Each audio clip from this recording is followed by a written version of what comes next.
Hello everyone and welcome to episode 126 of the Xbox Hall of Gamers podcast. This week I'm joined by Jake. Hello. And Char. Hi. This week it's Summer Games Fest. So we've got a lot to talk about. We are recording this and streaming this before the Xbox Showcase, so we don't have any information there, but we will speculate baselessly. And we're also been playing a few games and other stuff, but obviously the news is the big thing that everyone's jumping on at the moment. But as always, we do the show live on Twitch. Xbox Hall of Gamers is the place to find us. I've been running the stream this is my second episode, and it hasn't fallen over yet, and this is the first time we've done a 3-person setup. So if it's scuffed, it's probably Char's fault for not helping me set it up properly. Rude. I can get behind that. You pay me more money and then I'll help you set it up properly. Okay, yeah, so any money at all. Basically. But Professional unpaid intern. Exactly. Actually, let's just switch the camera off, actually. It's just, no, we don't. All right. So I guess we'll get into our questions. Jake, you chucked a question in our chat last night, which was a really, really good one, actually. Do you want to ask it? Yeah, why not? I'm here. Let's do it. So I asked, what is a game, or what? Let me just read it. Brain it right now. I did put it in the Trello, so you can see it there. That's a good point. I'm already in the Discord. It's fine. I asked, what games would have been better without certain mechanics, or rather, what games had mechanics that detract from the game rather than bolster? And I said, for me, the one that was in the top of my brain recently was, I feel like Scorn would have been a lot better without combat. That was what I was going to say. Yeah, Scorn's a really good shout. I will just say... It's a really cool game. They went so art house. Why did they need to put combat in? Yeah. Yeah. Like, there's some mechanics in games that's like, that kind of like, I didn't like that as much. But I mean, I feel like Scorn's combat actually like hurt the game. Like, Yeah. it would have been just a genuinely better game without the combat. 100%. Yep.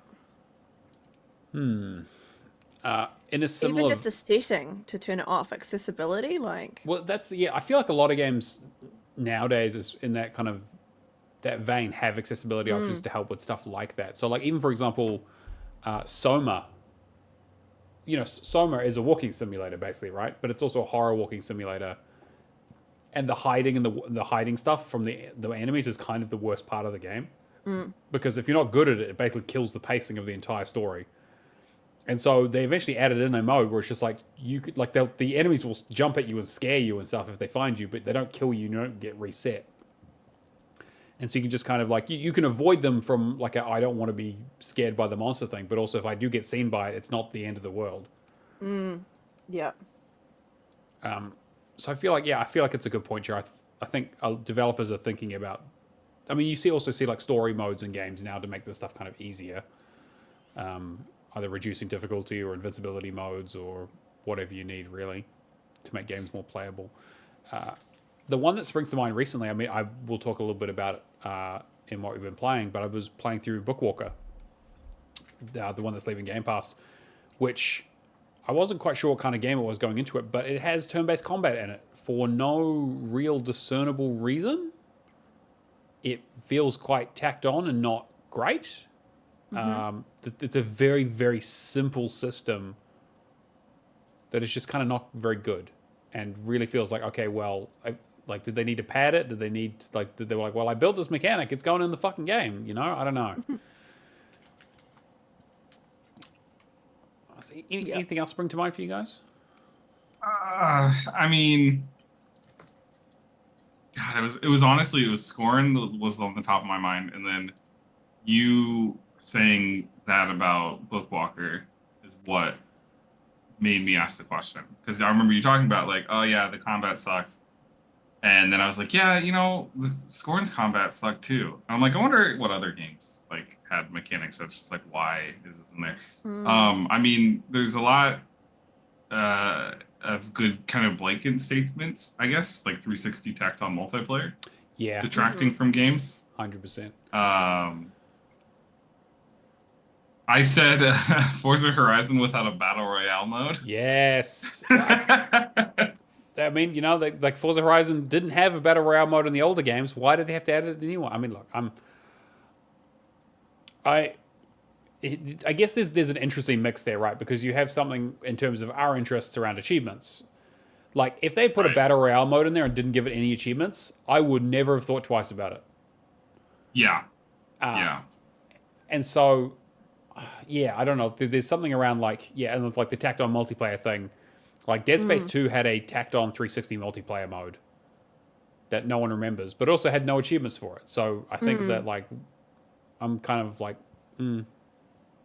Right. But then another one like BioShock 2, yeah, like didn't need multiplayer. I And that think did have achievements and they sucked. the multiplayer was like interesting as a concept in that game, but yeah, really could have done without the achievements or the huge grindy achievements at the very least, because there's a lot. You need to play the game a lot. Yeah. Spend a lot I of remember time that game- turret repairing. I remember trying to do some of those legit back when it was like a relatively newer game. Mhm. I remember it genuinely giving me a migraine. Just Yeah. playing through that multiplayer mode. Yeah, agreed. Char, any specifics for you other than Scorn, me stealing yours? That's all right. You're allowed. Trying to think of. I asked the question. You did ask the question, exactly. So technically it was yours first.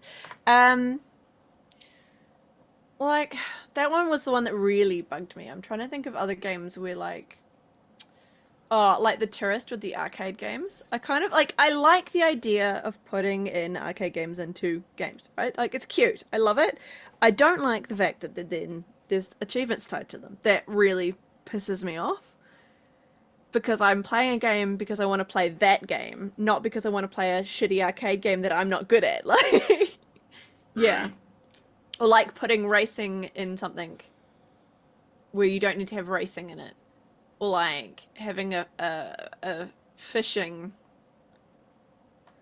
Yeah, I think when I was thinking about what you might say for this, I think mini games was the thing that came to mind.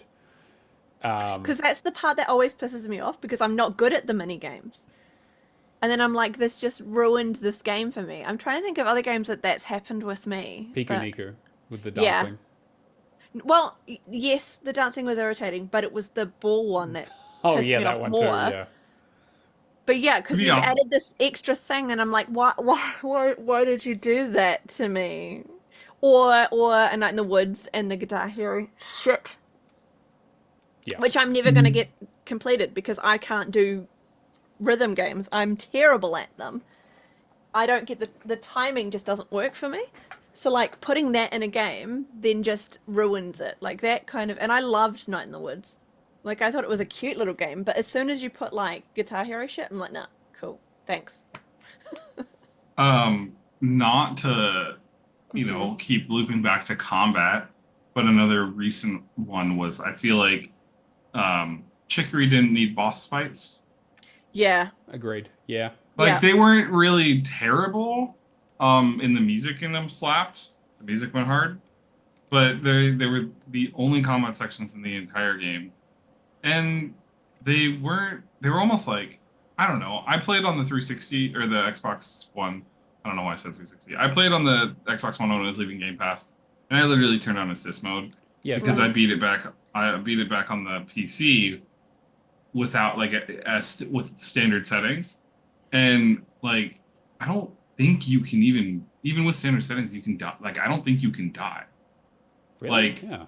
I feel like I took hits, and you get like close to dying, and then if you take too many hits you'll like die, but it's like the dying is like it's like a cheesy anime like you can do it, don't give up, and then you're just like, do you want to like if do you think you can still do this, and you hit yes, and it just puts you back in, doesn't restart the fight, it just continues as normal.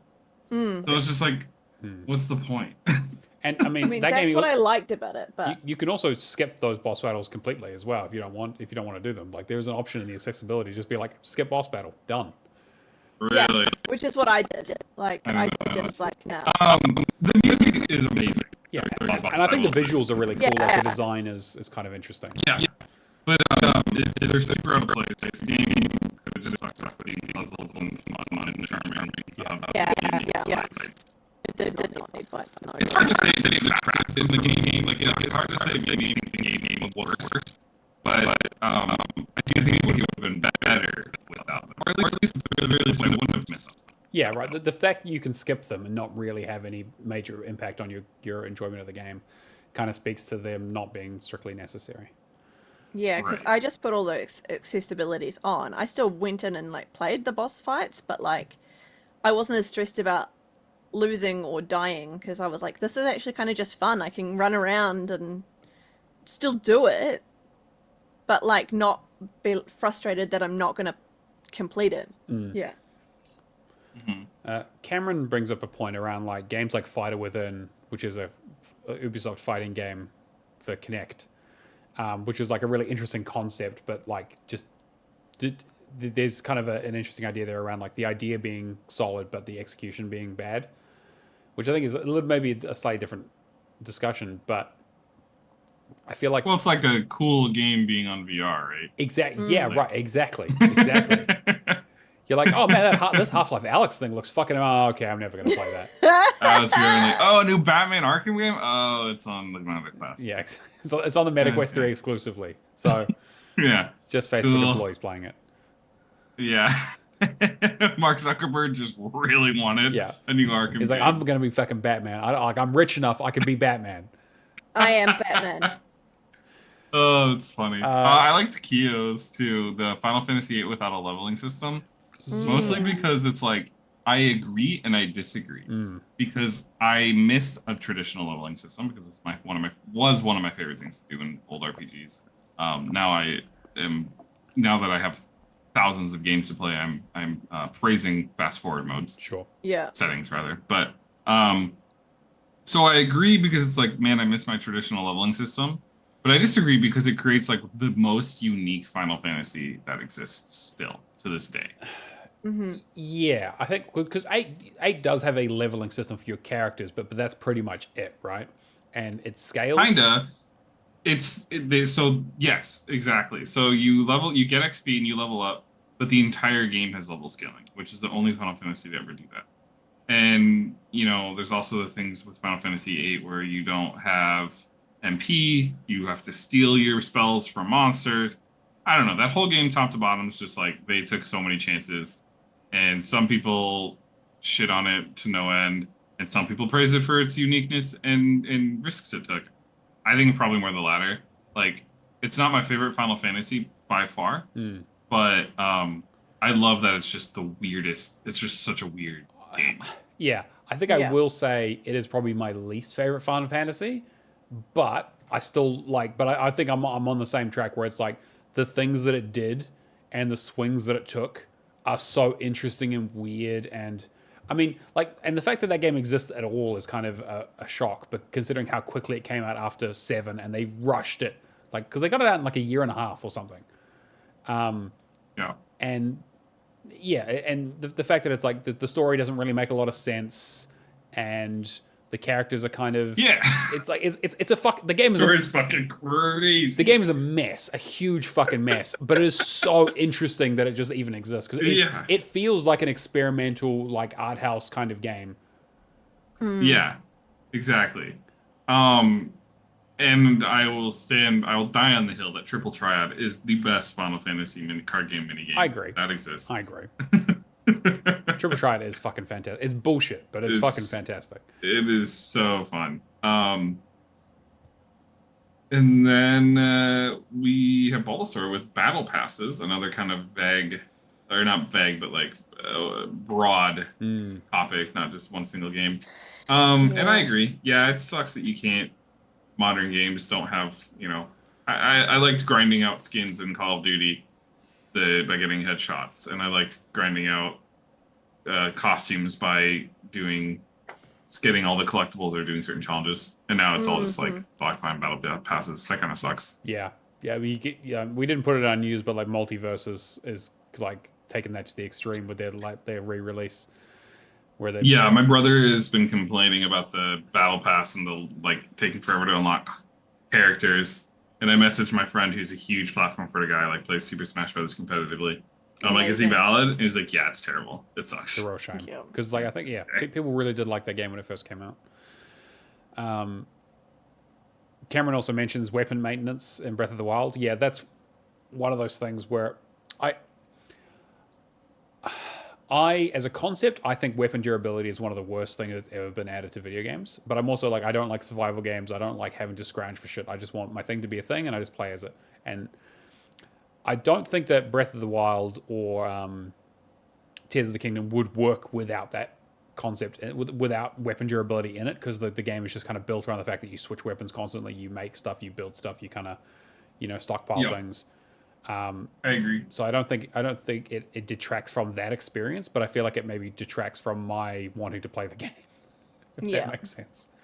Yeah. Yeah, It does. I agree.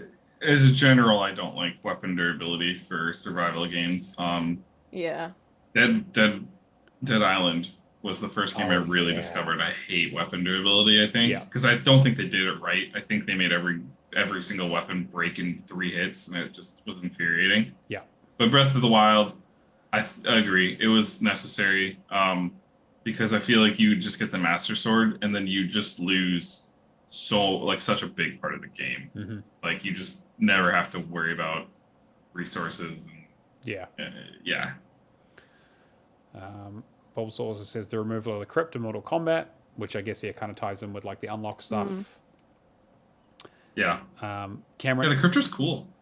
Yeah, I think the concept of the crypt, I think the original crypt that they did in Mortal Kombat, was it 10? I think, where it was kind of the first person thing where you kind of run around and do the maze stuff. Yeah. It was that was super fun. And then you get into like 11 where it starts getting like, oh hey, you get these like fatality tokens and stuff, and it's like, okay, these Warner Brothers putting their microtransaction thumb on the scale. Cameron also doesn't like stealth missions, which that's fair. Escort missions you mentioned I saw in there. Yeah. I actually like stealth missions. I like stealth missions too, for the most part. But I also like stealth games. Stealth games. Exactly. He's a stealth game guy. But escort missions, I think if developers would just figure out how to match pace of character with pace of character you're escorting. Like, god damn it, dude. The Witcher 3 figured this out years ago. They had a button where it's like if you held it down, you would just match the pace with the person you were walking with. And it was like, nailed it. Just do that. Yeah. That's the absolute worst freaking part. Just let me run. Exactly. Yeah, I think the majority of mechanics in a game are usually for the benefit. I'm really not a fan of like survival mechanics in non-survival games. That's always the one that gets me.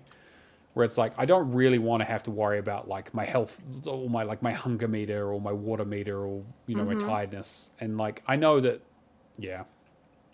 That's I'm not a big survival game person either. I don't like them. I think Minecraft post Hunger Bar has always been worse than whatever. Agreed. Than it originally was. But I didn't mind New Vegas on Survival. Hardcore? Yeah, hardcore, whatever they called it. But to be fair, I also had the special super ultra deluxe edition with the which had canteen. the infinite flask. Yeah. So that helped. There were other things that were still survivally, but I didn't have to worry about water. Yeah, but bullets having weight is bullshit to me. Fuck that. All right. Yeah. If I want to carry 1,000,000 fucking rounds for my AK-47. Yeah, just let me have them. Yeah, don't make me lug that shit around. I'm literally using it to put holes in people's heads, okay? Yeah. Anything else before we move on to the next question? Not from me. I'm good. Cool. So speaking of Bulbasaur, we also got a question from asking, after you completed a game, how do you choose what to play next? Really good question. It's a fucking great question. And if I had the answer, the definitive answer, I would have a better all the fucking time. Yeah, I would have a better understanding of my own brain. My answer is I have ADHD, so I don't know how I pick. Yeah, most often than not, I said it in the Discord, join the Discord, that I just randomize everything I play. I have like small methods to make sure I'm like touching, because I'm all over the place. I'm playing retro, PC, PlayStation, Xbox, whatever. So I have methods to try to balance out make sure I'm not neglecting my consoles. Like I'll do a whatever game, whether it's or right now at least I'll play whatever the hell, and then I'll do an Xbox 360 game. It's not backwards compatible, and then I'll do another whatever the heck, and then back and forth. And I'm usually randomizing the console I play and randomizing the 360 game, or on TA I'll randomly assign a game from my backlog, or like an achievement from a list from my backlog, and then I'll pick that. So more often than not, I'm just rolling the dice. And if I'm starting a net new Xbox game, the surprise me button. I'm not super strict about it. If I hit surprise me and I go, not really, I'll just, I'm making the rules, so I can just keep rolling the dice until I go, that looks cool. Yeah, I'll do that. It's really just to get that random. spark, right? Because I think that when you get to backlogs as large as all of ours are, you sometimes end up with decision paralysis in terms of just like there are so many options and none of them sound like super appealing when you just look at it on the face value. But I'm totally with you, Jake. If you get like a random suggestion or like a random suggestion, or you get like an event or something that pushes you to look at that list and go, okay, actually, what have I got in here? What does this game involve? Have I played it? Why did I stop playing it? That kind of stuff. Yeah, I think that helps a lot. Leaving Game Pass helps decide too. That helps a shitload. That's 90% of what I play these days. Leaving Game Pass is a real good indicator. I did see recently. I was talking to a friend actually. He does a backlog challenge where he's trying to play through every single game in his backlog, and the way he chooses what's next, at least kind of, is he does it in alphabetical order. But he's not doing it like all A games, all B games. He does, special characters, numbers, and symbols or whatever is the top, and he picks a game that's a number, and then after he beats that, he picks an A, and then a B, and then a C until he gets all the way through the alphabet. And then he cycles back over. That's a fucking good That's how he's going to. Yeah, I was thinking about doing something similar since I've been playing games from basically 1983 until now. Yeah. Is doing it for a year. Years? Doing an 83 game and 84 cool game and 85. I love that idea. Yeah. It's a really cool idea. Yeah. So I think I might toy around with that to start chugging through my backlog. I'm curious to see what the first year I empty is. Because I do genuinely have games from pretty much every year from 83 to present day. Wow. Cool. But I only have like probably 5 NES games from 83. Sure. Yeah, right. So it'll be very interesting to see what year I empty first. Probably 83. 83, yeah. For the earlier ones for sure, but there's still interesting. It's a really interesting idea. Leaving Game Pass has been the main thing that has really been driving me, but also just kind of Game Pass in general is kind of my first port of call where I'm like, okay, like there's a part of my mind, and I understand this is a sickness, right? But is very much like achievement hunting is a sickness. Exactly, right? That's just how it is. Yeah. But the FOMO stuff of like, okay, well, if Game Pass stuff gets priority because it is a limited time, like I need to get it done before it leaves. Unless it's like a first party game that's never going to leave. But I'm like, if I see like Bookwalker has been on my play later list forever. Moonlighter has been on my play later list for ages, right? It's been in there. How's that not left? Exactly, right? So, but like I keep putting it off. But I'm like, I need to get to this because I'm pushing my luck every single time.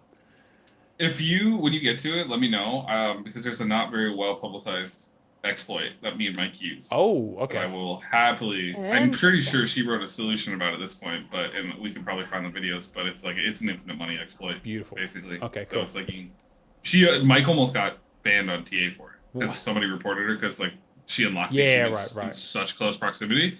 We were like, this shouldn't be possible, and she's like, help me write something to appease and tell them that it's a known glitch and whatever. So I was sitting here typing out like, this is a known glitch, blah blah blah. Here's the link to the YouTube video, blah blah blah blah. Yeah.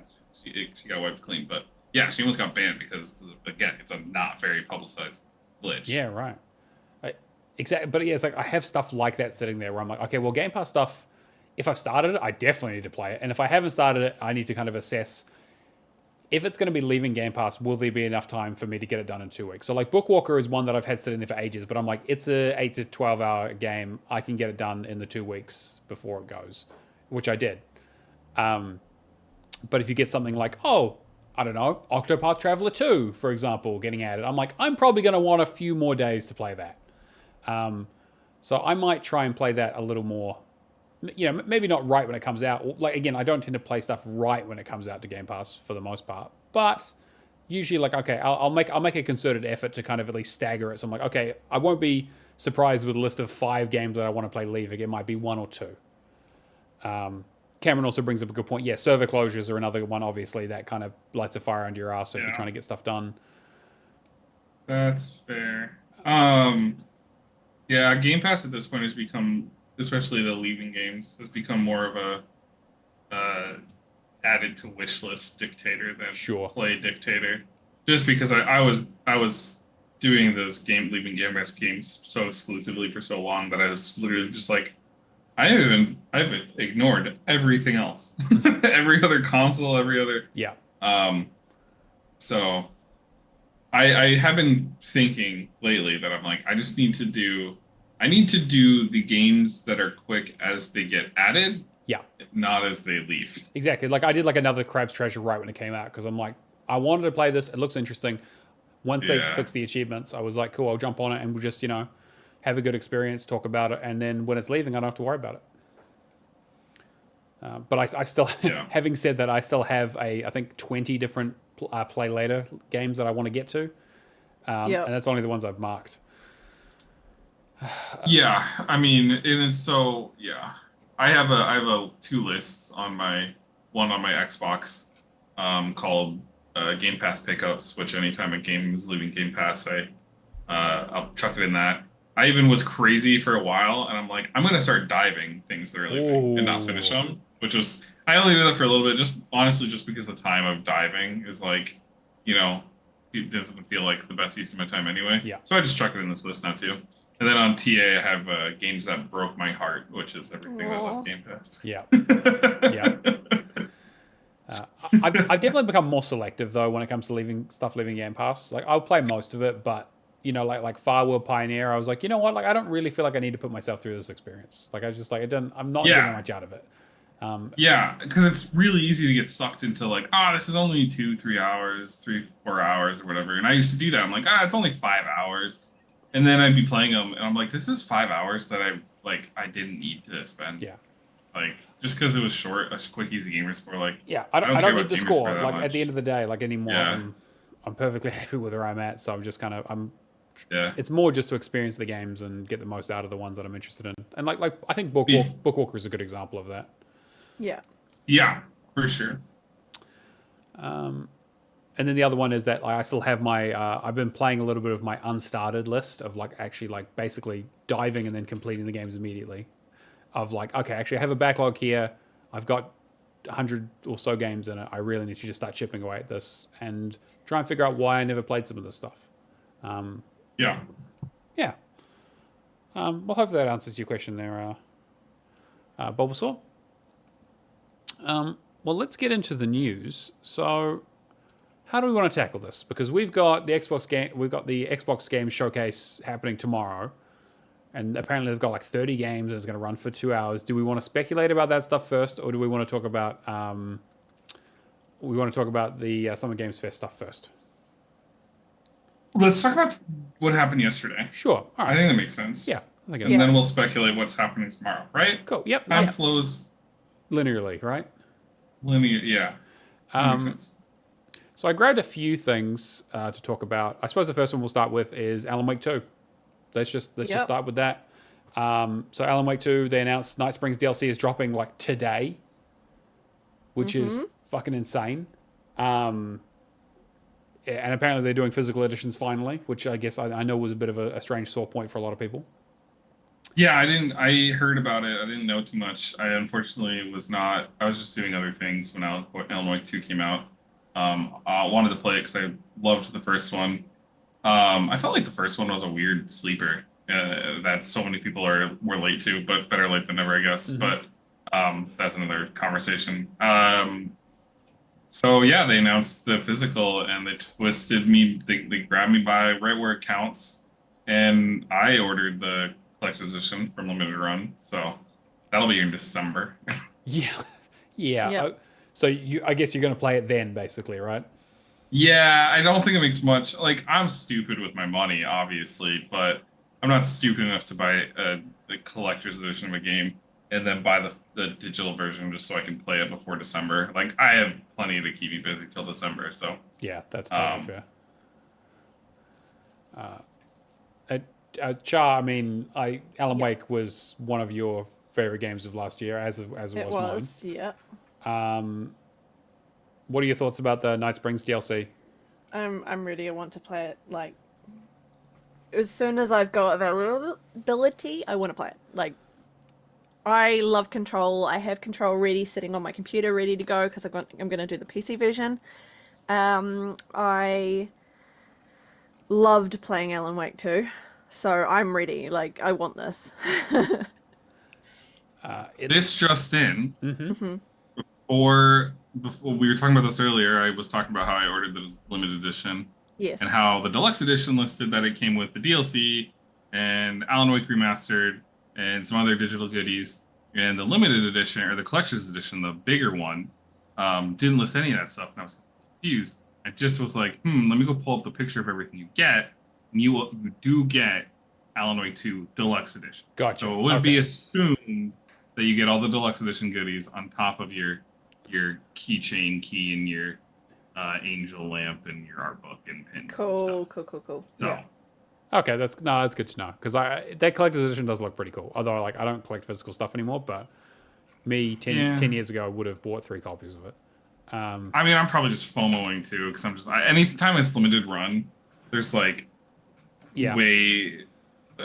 I feel like if you buy a collector's edition, that's just like, yeah, we're selling it through our website or on Amazon or whatever. It's so much easier to find like a copy for either the same price or even like half price, like 2 years down the line. Like I got the 4 statue version of the Darksiders 3. Oh That was like yeah. $600 at launch. I got it for like $200 like a few years later. Damn. I was like, yeah, I'm snagging that. Hell yeah. But anything limited run, I think just because it says limited run on it, collectors freak out.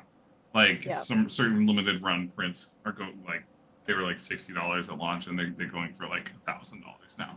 Yeah. So I'm just like, you never know which way it's gonna go, right? yeah. So I was like, well, let's just knock it out and whatever. I am. Yeah, so it does look like you can't buy the DLC directly. You have to basically have the deluxe edition upgrade or whatever currently, so they're not selling it by itself because they've got. It's kind of weird, but I guess they've got this DLC for Night Springs, and then they've also got the Lake House as the second one because they said they were doing 2, so that is also included. Very curious to see kind of what that looks like. But this Night Spring one looks really good. It very much looks like an episodic. It's like 3 episodes. You play as 3 different characters playing through it. It's like apparently like 2 to 3 hours long, so not super long. Jesse's in. Yep. You play as Jesse, you play as Rose, and I can't remember the name of the sheriff dude. What's his name? Yeah, the actor dude. Yeah, Sean Ashmore. Yeah, there we go. This is a weird kind of off-topic tangent a little bit, but because of like games having their deluxe editions and their deluxe edition upgrades and their season passes and all their DLC, whether it's sold independently or, do you feel like you've ever accidentally spent money you didn't need to because you didn't know what your edition included? Yeah, definitely. Not like huge, like not very often, but occasionally, like I would just grab something. I was like, do I need to grab that? And then you usually can get a refund or a change out or whatever. Like I think I did that with like Far Cry. I think Ubisoft is fucking rotten for this. Yeah. I've done a few where it's like, it's like, oh wait, I didn't need to do that, and I'll refund it, or I'll refund it and go get the better deal because I'll realize later there was a better deal, or sometimes I'll like be like, oh, I only did that because I thought I was getting the DLC, but I already had the DLC. Yeah. But yeah, I get some other goodies, I guess, so I'll just keep it. And it's only ever like you're only ever like extra spending like $5 or $6. Yeah, I think the one that they make it so confusing. Yeah, Ubisoft are just so like fuck. I mean, intentionally. Like if you need a fucking spreadsheet to be able to understand what you get with each edition. I think I remember I bought Far Cry 3 Classic like separately because I was like, oh cool, I want to play Far Cry 3, and then I didn't realize it was included in the season pass for Far Cry 5. I was like, fuck, okay, well, whatever. I double dipped, Yeah. but I wanted the extra content, so it was totally fine. But it's just, yeah. Nowadays, I'm like, okay, I'll just wait for the season pass to go on sale or whatever the big edition is, just so I try and get everything. Yeah. Yeah. Even then, I don't know. I feel like they're like, what edition do you want? I'm like, I don't know. Which one's the best deal? What has all the stuff? I don't know. Just It's give us dumb. the one that makes the most sense. Like, Here's this version that comes with all this stuff, but it's missing this thing that's in this version, but that version's missing this other stuff. Oh yeah, but you need the Ultimate Edition upgrade for that, but the Ultimate Edition upgrade's actually missing some of the pre-order deluxe bonus stuff, and the season pass actually has 2 extra and it's just like you can get everything in the collector's edition, but it doesn't actually come with the game. no. Yeah, that too. God, anyway, that was a side tangent. I just I'm was with thinking you, about the way they're we like pricing side this tangents. weird. Yeah. Yeah. But yeah, I mean, Alan Wake 2 is a fucking fantastic game, and I will play basically I'll play whatever Remedy puts out at this point. They Same now. in my mind they I'm can do just basically like- no wrong. I don't think I've never seen them miss. Yeah. Even back in their Max Payne days, I don't think I've ever seen I can't them wait miss. for them to, when they redo Max Payne, to see what that turns out like in today's day Yeah. and age. That's just so interesting. This is one just for Jake, basically. Sid Meier's 7 apparently is, I don't know what the fuck this game is, never heard of it. Apparently it's a big deal. I don't know. It's, some turn-based shit or whatever. Gandhi's in it, I think. Gandhi shoots nukes at people. Yeah, that's liberally. No, actually, I have played a lot of Civilization over the years. I'm a lapsed fan, but I definitely I played a shitload of 3 when I was growing up. Yeah, you know what's funny? I love Civ, and I'm stoked for 7, but I still haven't played 5 or 6. I've only played 1 through 4. Yeah, I So can kind I of still need to play 6, but either way, more Civ. Yay, we love Civ. Civ's great. I've never made a bad game. Even Civ Rev is fine. I like Civ Rev. Yeah. Yeah. And it's coming to Xbox as well, which is cool. Yeah, day and date, they said in the showcase. Sid Meier's himself, from the horse's mouth, said day and date, PC and console. All right, Sid Meier's, Cool. where's my next Pirates game? Come on, buddy. You're right. Sid Meier's Pirates was so good.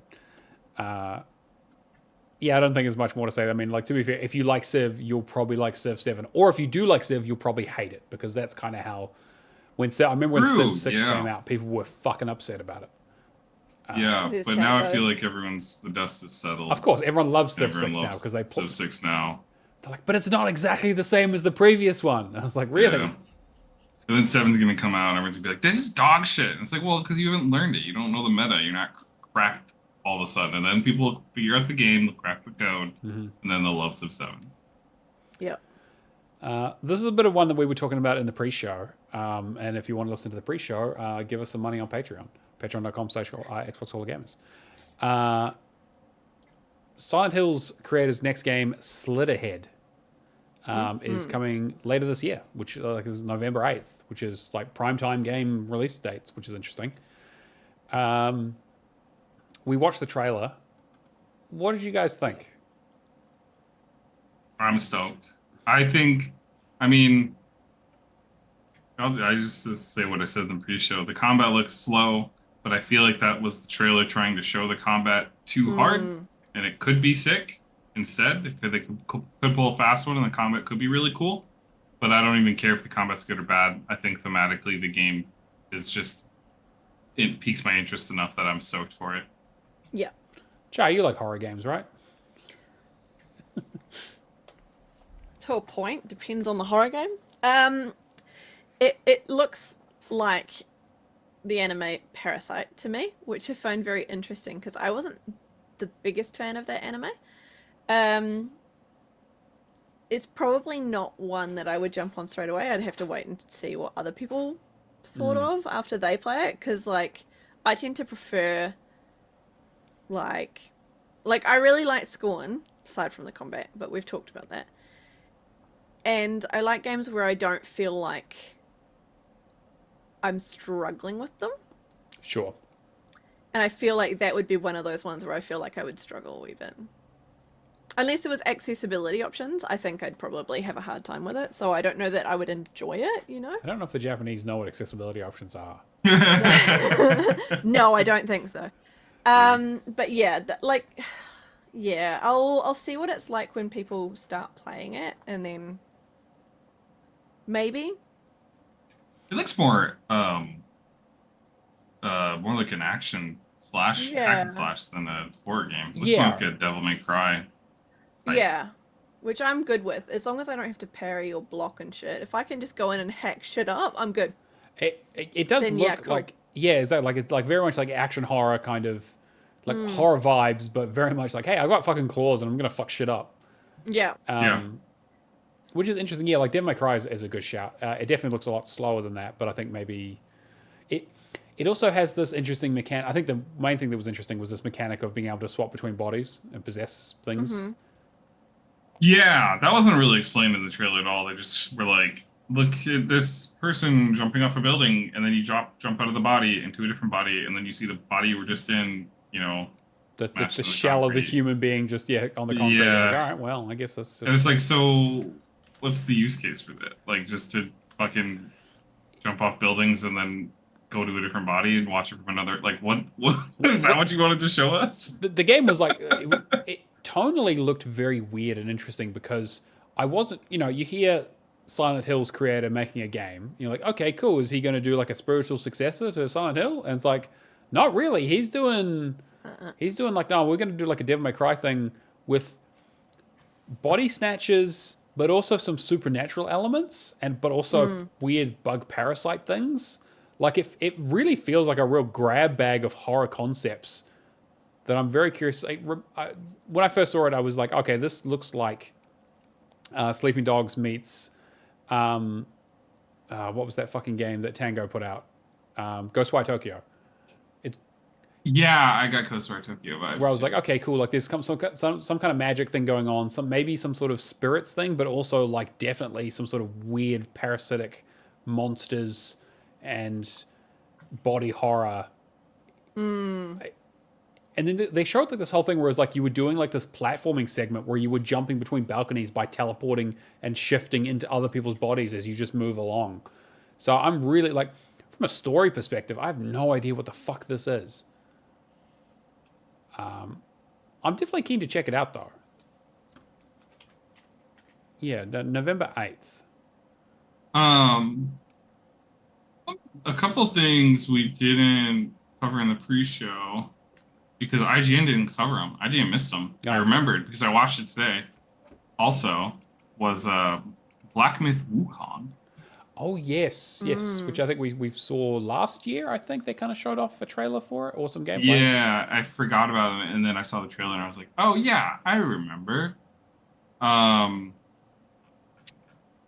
Open world survival game Once Human also was announced. That looked kind of interesting, and I don't really care about Once Human. But what I'm surprised IGN didn't talk about, and I think you'll be excited for this, Neo, because I believe it's Atlas, is Metaphor. Oh yeah, Refantasio, however you say it. Yeah, But the Persona team's next game basically. yeah, that looked really cool. Yeah, I'm so excited. I mean, like I don't need to see anything for that game. I'm fucking picking it up day one. No. I don't give a fuck. Me neither. It looks so Yeah. good.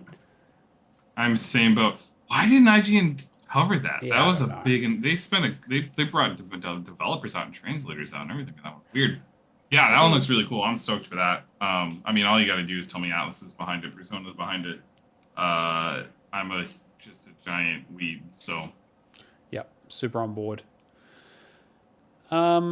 There was also a bit of reveal. I think this happened kind of separately, but BioWare has said that they're changing the name of the new Dragon Age game. So it's no longer going to be called Dragon Age Dreadwolf. It's going to be Dragon Age The Veilguard. I guess they got tired of people calling it Dad, and so they wanted people to start calling it Dav. When was that announced? I missed that one. Yeah, I think they kind of announced it on their blog, I think, yesterday or the day before. So it wasn't technically part of the showcase, but everyone's tying everything in right now because they're going to show some gameplay. Of course, yeah. Later this week or next week. So I guess we'll get our first kind of real look at what the fuck that game is that they've been working on for the last 10 years. Do we think it's going to be good? No, there is no. I don't think it's going to be good.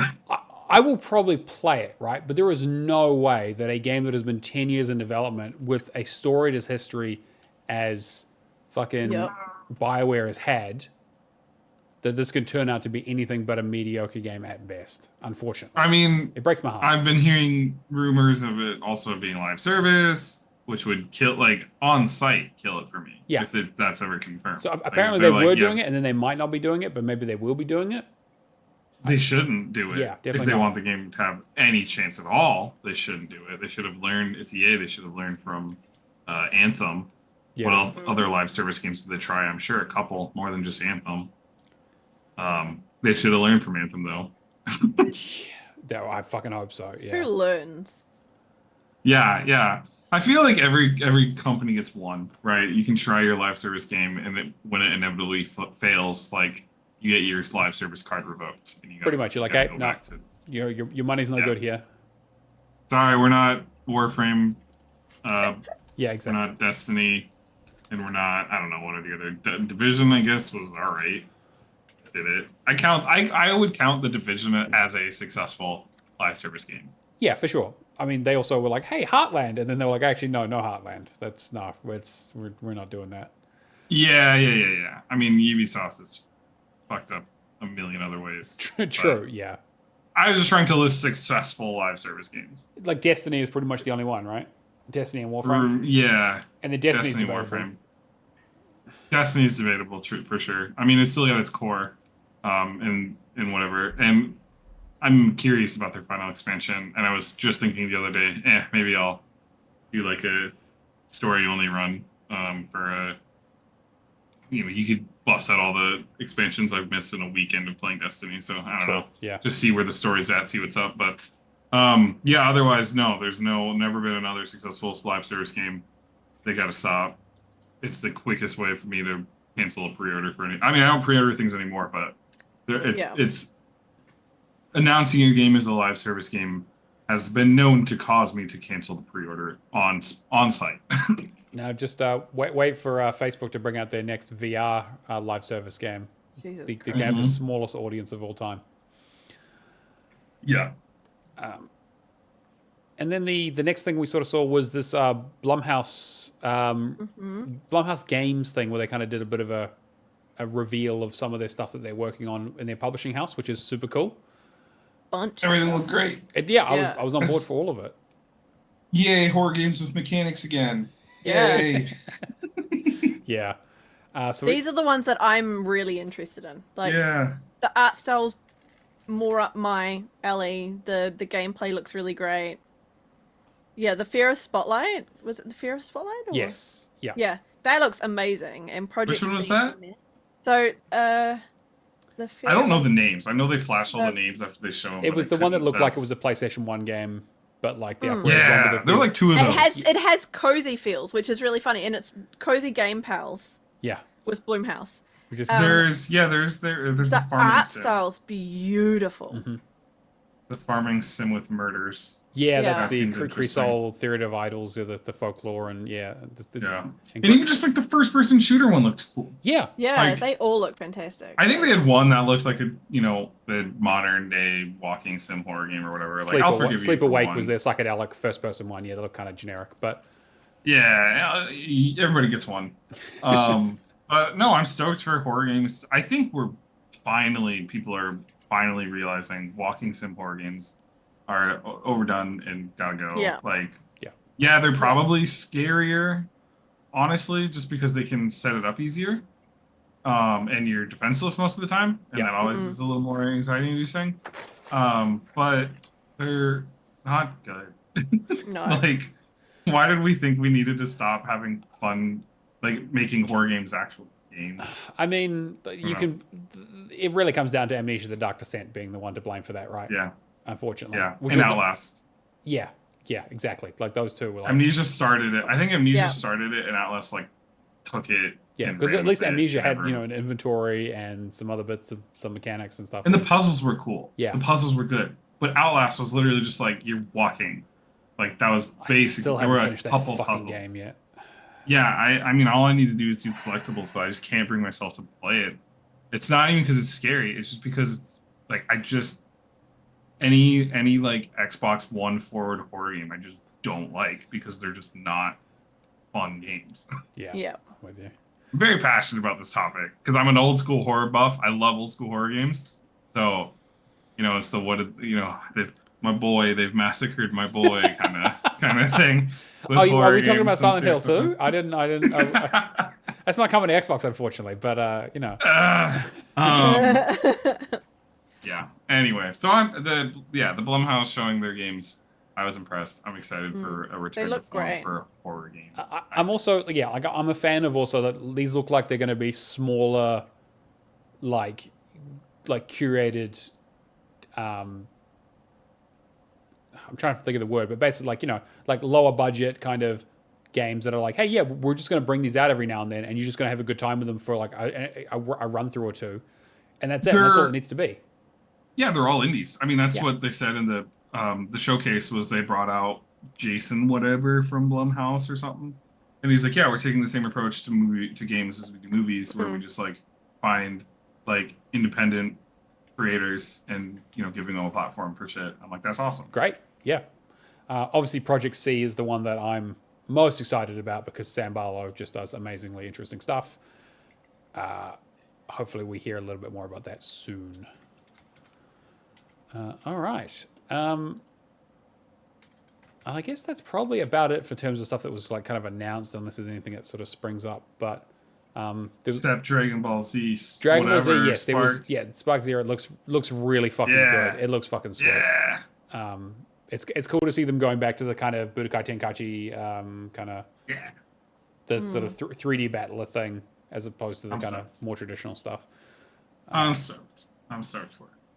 I'm probably going to be. I'm only hoping that it's just not punishingly hard because that has been the trend of Dragon Ball Z games over the years. Yeah. Some of them have just been like kind of, for the most part, not too bad, but they kind of ramp up stuff pretty quickly.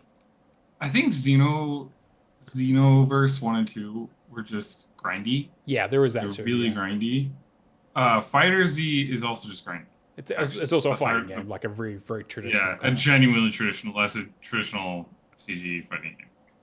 Or FGC, whatever. Fighting game. Yeah. Anyway.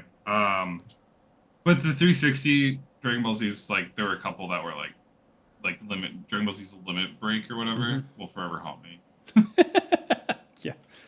Yeah, like I was super excited when they brought the Budokai 1 and 3 HD collection thing back. I was like, oh, sweet. Yeah, cool. I'll play those. I remember playing those as a kid. I was like, maybe I should look at some other Dragon Ball Zs, and they all have like, oh, I was like, this has got a ridiculously high ratio, or it takes 100 hours to finish. Or I was like, I don't know if I need to play that much Dragon Ball Z.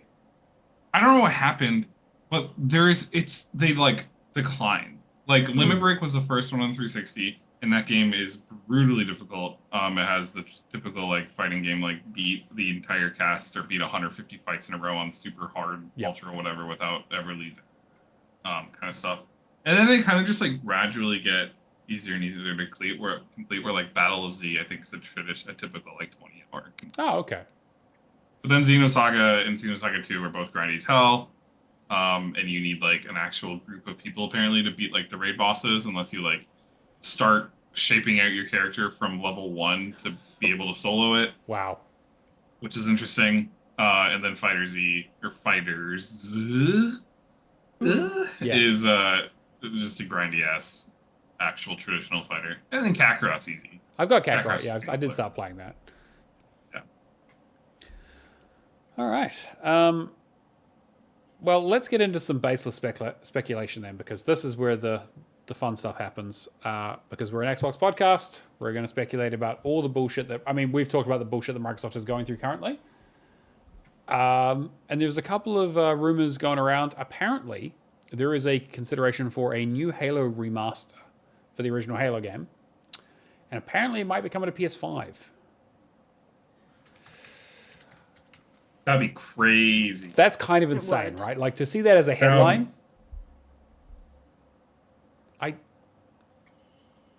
I hope so. I mean, for no reason other than the drama. That's crazy, dude. I mean, that'd be like us getting God of War. Yeah, right. Yeah, exactly. It would. Just like, oh, they're bringing Spider-Man and God of War and Ratchet and Clank over to the Xbox just for no reason, apparently. Like, imagine. Yeah. I don't even think Kratos is as big of a mascot as Master Chief. No, Halo Like- is the franchise, right? I mean, obviously it's definitely had a decline. Yeah. But Like I see gaming mascots paired up next to each other. I see Mario and Master Chief like on the same plane. Yeah. Mm. So that'd be like Nintendo giving us their PlayStation Mario.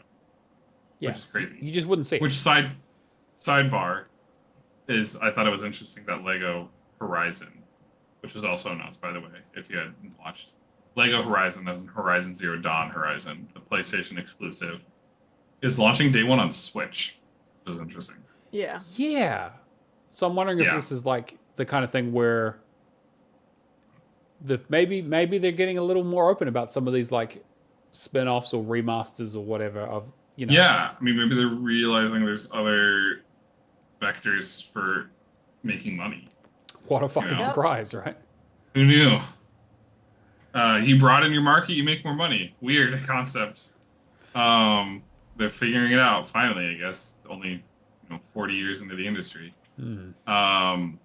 Yeah, no, that'd be crazy. I'd be down for literally. I wouldn't play it on PS5. I have no reason to. I PC and an Xbox, but it'd be really interesting to see. Mostly just what the industry would do, or how the industry would react. Is what I want to see if that happened. Functionally, it'd have no effect on me. Sure. I mean, because I'm assuming it's going to come to Xbox as well. I would hope. That'd be crazy, right? They're like, well, it's like, PlayStation rolled up with a big sack of cash, so we just made a PlayStation. We just made just one Halo. We remastered the first Halo game. It's exclusively for PlayStation. That'd be insane. Oh my god. That'd be so funny. I mean, what could it do for the industry? Maybe if Halo came to PlayStation and PlayStation or an Xbox, maybe that would mean we could see a God of War or Uncharted or something on the Xbox. Like maybe they're trying to bridge, like, let's. But what is that? Is that good for the industry? Because obviously there's the argument of like. Nobody likes exclusives. You see all the time, and exclusivity. Nothing should be exclusive. But also, like, it's a pretty solid argument of exclusivity drives competition. Yes, and exclusivity also allows for companies to basically have the most strong backing of a company ever, right? Yeah. Like, it's like you get first party and they're exclusive. It's like, Microsoft brings out a Halo game, or, I mean, the rumor is Gears 6 is apparently going to be coming. We're going to apparently be seeing Gears 6. Like, I imagine Microsoft will be throwing a lot of fucking money behind that game because it's a first-party developer, exclusive, assumedly. Like, but also, exclusives. I mean, we have exclusives this generation just haven't really been impactful. Not on the Xbox, that's for sure. And even PlayStation, like people talk pretty lukewarmly. Like people are like, "Yeah, I liked God of War Ragnarok, but." I don't need another one. And people are also like, Spider-Man 2 was like more of the same. Fine. Yeah. Yeah. I mean, people really like Ratchet and Clank, but that's kind of the only one I can think of. And even then, people talk about the new Ratchet and Clank as like, yeah, it's fun, it's cool, but like it came and went. No one's talking about it. Sure. So, and all the other exclusives are like remakes of The Last of Us, I guess. So yeah, no one's really freaking out over PlayStation exclusives like they were the PS4 generation too. So maybe exclusives are just like, and maybe people aren't buying them because of that. And so maybe exclusivity is just going to die because people need, companies want to expand their market share, basically. Yeah, the costs outweigh the benefits.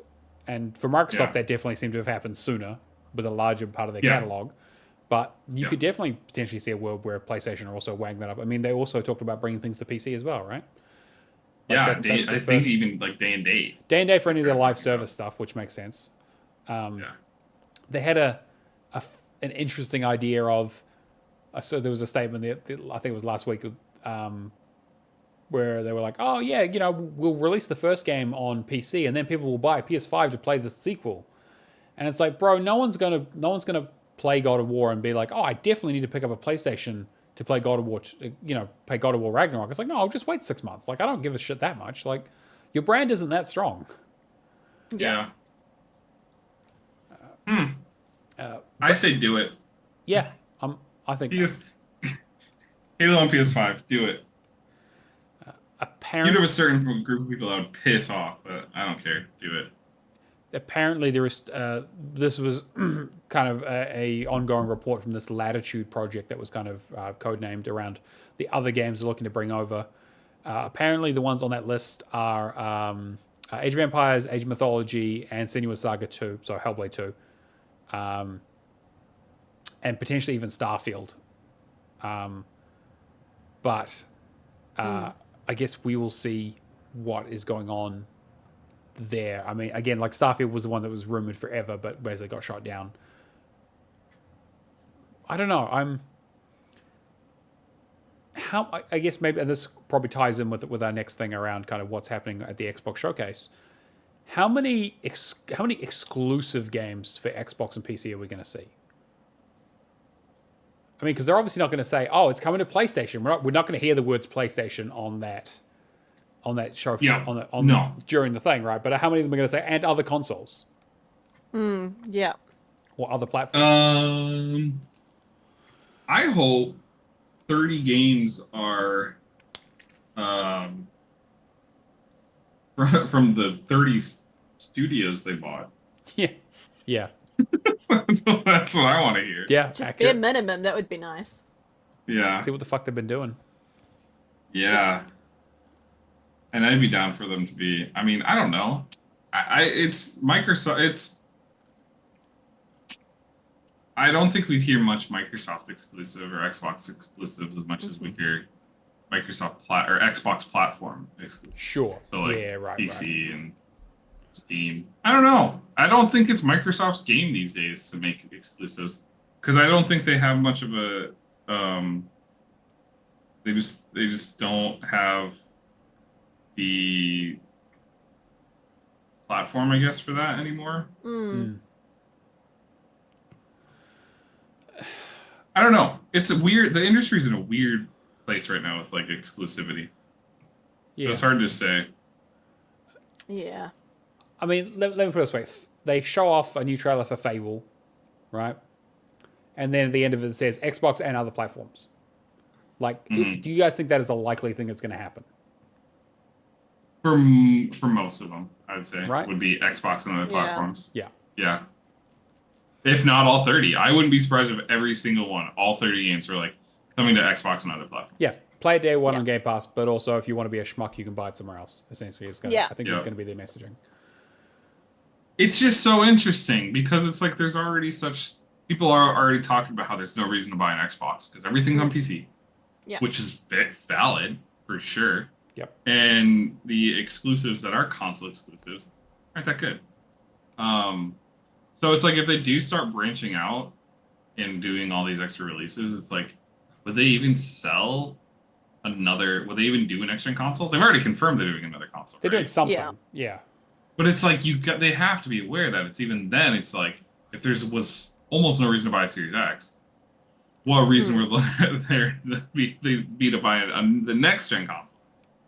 I will, because I have a stupid library already, like a massive library, so it's like... And I'd hope they'd obviously be... Like, I think they've pretty much priced themselves into being...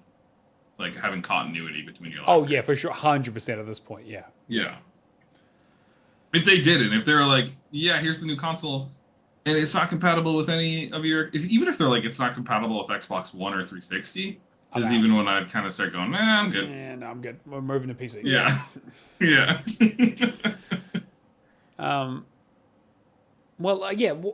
Let's get into predictions then and talk about there's some rumors around a Xbox handheld. We've kind of talked in the past around that the ROG Ally and the Steam Deck and the Lenovo, whatever it's called, have kind of created a bit of a new market there.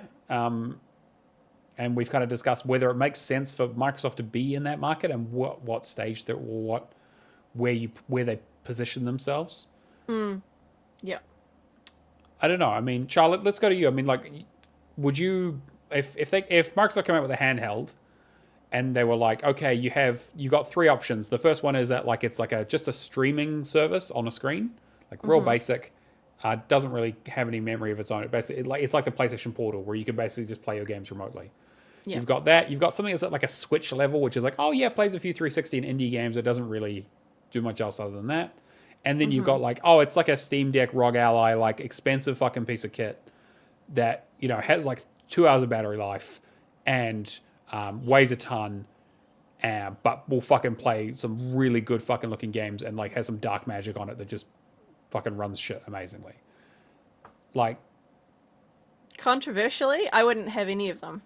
Fair. Yeah, I think it's fair. But because I can stream on my phone if I want to play a game, I already have a Switch, right? So like there's a bunch of games on there. But if I'm going to play Xbox, I'm either going to stream it via my phone or my iPad, or I'm going to play it on my Xbox. I'm not going to... I wouldn't play games from it when I'm traveling or just wanting like I'd just buy a Steam Deck if I was going to do that. Mm. Like... And Steam Deck does have access to Game Pass, which is fair, yeah. Yeah, exactly. So it doesn't really make much sense. So that's for you. What do you think about the market in general then, in terms of, because like I think you've laid out a really good point there. Is it like, if they're going down this route, who is it for? Yeah, who's it for, and is it going to be any better than what's already out there? Is my question. Because like that's the thing, right? There's already a new Switch coming. Mm-hmm. There's already the Steam Deck out there, which is actually, like, depending on which model you get, is pretty good. Like, what's the need for it? And who will actually want to buy it? Is my question. Because I don't see the point in doing it when you've already got Series S, which you can travel with. And you can buy a screen with it if you wanted to. Like, you can travel with it, right? And there's remote play and cloud play. So, like, I can see some people buying it because they're like, oh, I have to have it because I'm Xbox and it's a handheld. But, like, yeah, I don't know. I don't see it really competing in a market where there's already good players. You know what I mean? Yeah, for sure. Jake, what about you? What are your thoughts? If it was the first two options, I wouldn't buy one. If it was a Steam Deck competitor, I already was kind of leaning towards I would, just because like I don't have a Steam Deck or a ROG, whatever, an Ally. And yeah, I can stream on my phone. I have a Razer Kishi, but I hate the controller. And I know you can clip tune using a native controller, but like then it's like a weird weight and like it falls and you have to like hold it at a right angle. And like I also I don't have a device where I can easily stream to. Like I have a laptop, but it sucks and it gets hot and it's clunky and weird. So for that reason, like just having a screen and like basically this, like an Xbox controller cut in half, hopefully, where it actually feels like the new Xbox controllers, like that'd be cool. Now, I would already lean towards buying that. However, a seal the deal definitive 100% stamp would be if it was not just like cloud streaming your library, all that hubbub that I think everyone's kind of thinking it would be, which makes sense. But I think the possibilities there that they could make it like a actual portable almost Xbox that you have access to your whole library, including Xbox One games, everything including Xbox 360. The inception of the device, but able to download locally and play locally, like the Steam Deck. That would do it. Some offline. It needs some sort of offline availability. That would do it for me. Yeah. Just because, like, I mean, streaming a game is pretty good, but there's a note you have to like be pretty picky about what you stream because you do have to account for the like 60 to 100 seconds of input because they're just it's just not not everything's Wi-Fi 6 capable and so you're gonna have that input delay. So if I could play all my entire library on the go on a device locally, I think I'd be on board, especially if I could tether it to still have it like if I was portable, like say on a plane or in an airport or on a bus or something, and I could still like tether to like my phone's mobile hotspot, so I could still have internet connectivity, so I could still, you know, pop achievements online or do whatever I needed to online, but it's still all running locally. Yeah. Like that would do it for me, for sure. Yeah, and Shane Firehawk in the chat is like, yeah, the cloud infrastructure is tops. Yeah, that is the other tricky bit, right? Is that's very, very regional dependent. Like New Zealand didn't have cloud streaming for a very long time. Like the Series X came out here before the cloud before they had a cloud center here. And it's also a bit hit and miss sometimes as well. Like it's not always perfect. And it like, will be that play. way for a long time, I think. Yeah. You know, it's just right. Like It'll I get still there have eventually. issues. It's an investment into it, right? It's good, but it's not necessarily perfect everywhere that it's available. Yeah. So that would do it. If I'm not streaming the game, I'm playing the game locally. Yeah, that would do it. I've said this before, but it does feel like an interesting. Yeah, I'm thinking I'm leaning towards like it's going to be a PlayStation Portal equivalent, where it's going to be a cheap. Like a cheap piece of kit that someone can just, exactly like you said, Jake, like controllers on the side of a screen, like really easy to use, has, you know, cloud streaming capabilities, maybe some memory on it for something, but whatever, like very, very basic. Because like on the extreme side of things, like if it's going to be like a Steam Deck competitor, like Microsoft already isn't selling Xboxes. And it just feels like it feels like they're moving away from hardware. And so for them to kind of throw a bunch of money into this feels like a weird sidestep in a way that's like, are they moving away from hardware or are they moving away from console hardware and into handheld? And it's like, even then, like that's a space that they have not really had a lot of experience in the past. And I just can, I think like to your point, Char, like what would they be doing differently that a Steam Deck or a ROG Ally would be doing? Especially when Steam Deck you can have other games, not just Game Pass games. Exactly right. And so it would end up basically having to be a mobile PC as opposed to a mobile Xbox machine, if that makes sense. And so my thought was maybe they do a partnership with someone else. Like they do a partnership with another manufacturer who basically makes the device, but they put the Xbox stamp on it and they do some sort of, you know, I don't know. It makes sense. Like I can see even if you just did like an Xbox Steam Deck, do you know what I mean? Like yeah, sure, exactly right. There is also the thing around like how you don't have access to your full cloud library currently yet. Yeah. Like all the games you own, you can only cloud stream the stuff that they've got on Game Pass. But they are looking at. Apparently, that's happening this year. Was the talk? I think. Well, there's also.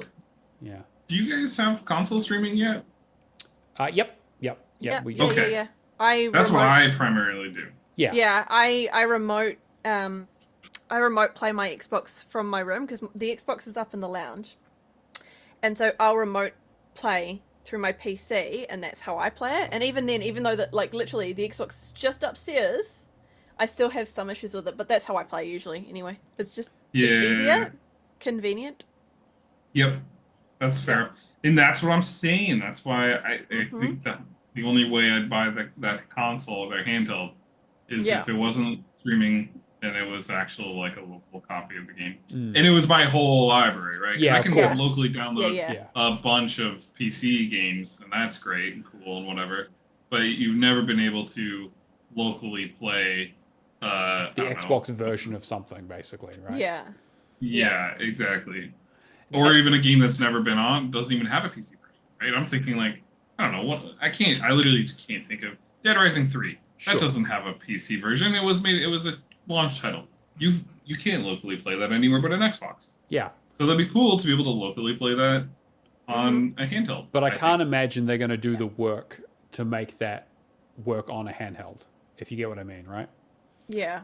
That's my one concern is that like if you're going to do that, you essentially need to make PC versions of these things or emulate it in some way. And that's my main concern is that like if there's stuff that isn't PC native. You'd have to make something that wasn't basically running Xbox OS on a handheld. Exactly. That's exactly what I mean. Yeah. If it was running like Xbox OS, then you can do it. But but you'd probably What are the odds of that? Who knows? I don't know. Like that would be Then you'd be super shoehorning interesting. yourself. Yeah, it would be super interesting, but you're right. It would be very, very limiting in a way that I don't think, even if Xbox wanted to, I don't think Microsoft would let them do it, if you get what I mean. Like, Yeah. putting out an Xbox handheld is like I just see, like, this really just speaks to me. That's certainly as, what like, I want. That's yeah, what- yeah, exactly. That's what I want too. Right? I was like, if it was that, I would play it because I have a huge Xbox library, and I want to be Yeah. able to play it handheld locally. Yeah, that would be great. But the audience for that is so small, and I feel like it's such a.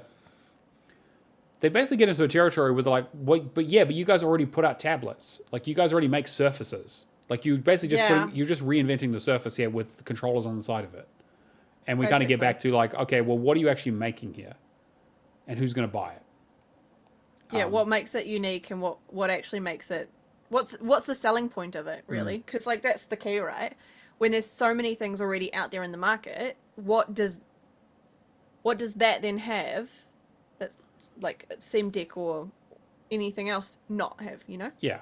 Yeah. If it's not basically running an Xbox operating system, then I don't care. Because that's Then I the don't thing. care. You're not gonna. Then I can just go buy Steam Decks. Exactly. Exactly. That's the thing, right? That's like, you need something that makes it unique. And if you don't have that, then there's no point in doing it, because people are just going to be like, well, why don't I just go and buy the Steam Deck? I get the feeling that maybe there's something of like, hey, well, people, Xbox diehards will buy it, will make a very limited run of it, and and they were like, well, the Steam Deck and the ROG Ally have done well, so we want a piece of that pie, and they're just going to make a Xbox branded version of one of those handheld PCs.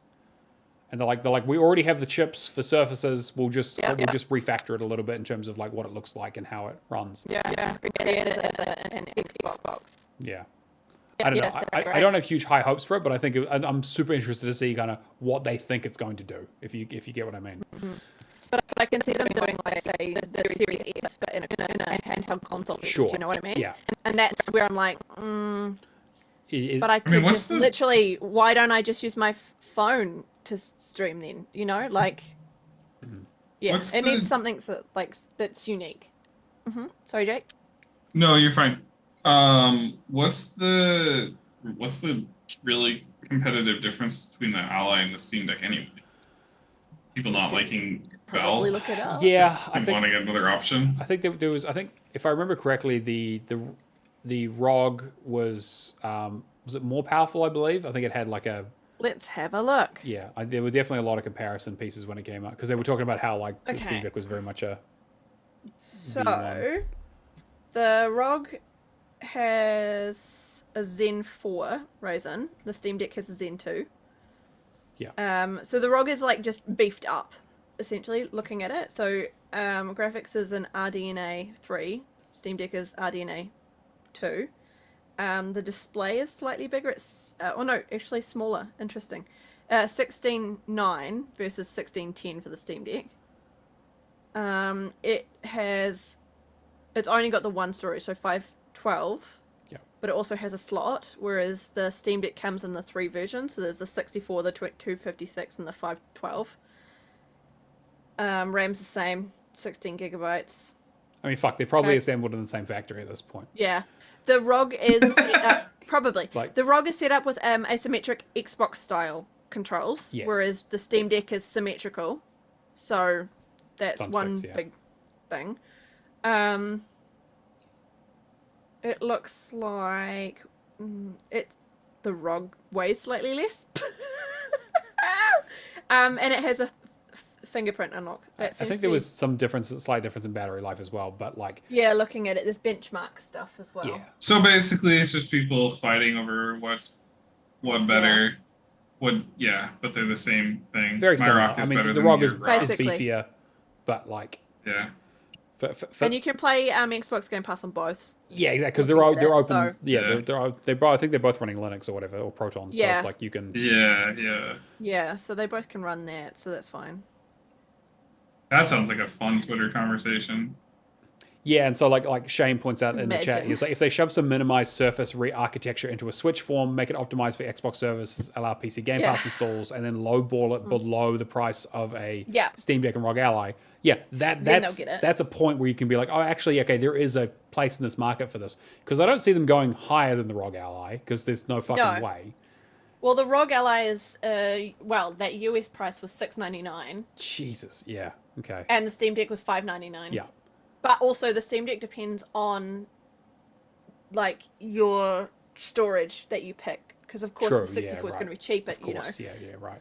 So, like, if they're going to beat those, they'd have to come in at, like, the 500 mark, potentially. Yeah, like $499, yeah. I mean, How much is a Series S at the moment, though? $3.99. $299? $2.99. $299, I think. They Yeah. have heavily discounted the Xboxes to try and get them up. Yeah. So Yeah. actually, they probably have a few of the chips lying around. Just they probably need to do some work. Just with, convert the Series S. Just, yeah, you just know. put a. It comes out and it's just a Does it Series pick- S with a pick little apart? screen on it, and they've jammed some stuff Yeah. on the side of it with a hot glue gun. Imagine. Yeah, I think Shane brings out a good point. Like I think there is a potential like a way into this, but I think it's going to be pretty niche. Yeah. I may still get one depending on the price point, though. You know, like it might Could be fun. Like if it's cheap enough, I might just pick one up. But because I do travel a fair amount, so it may potentially have some use there.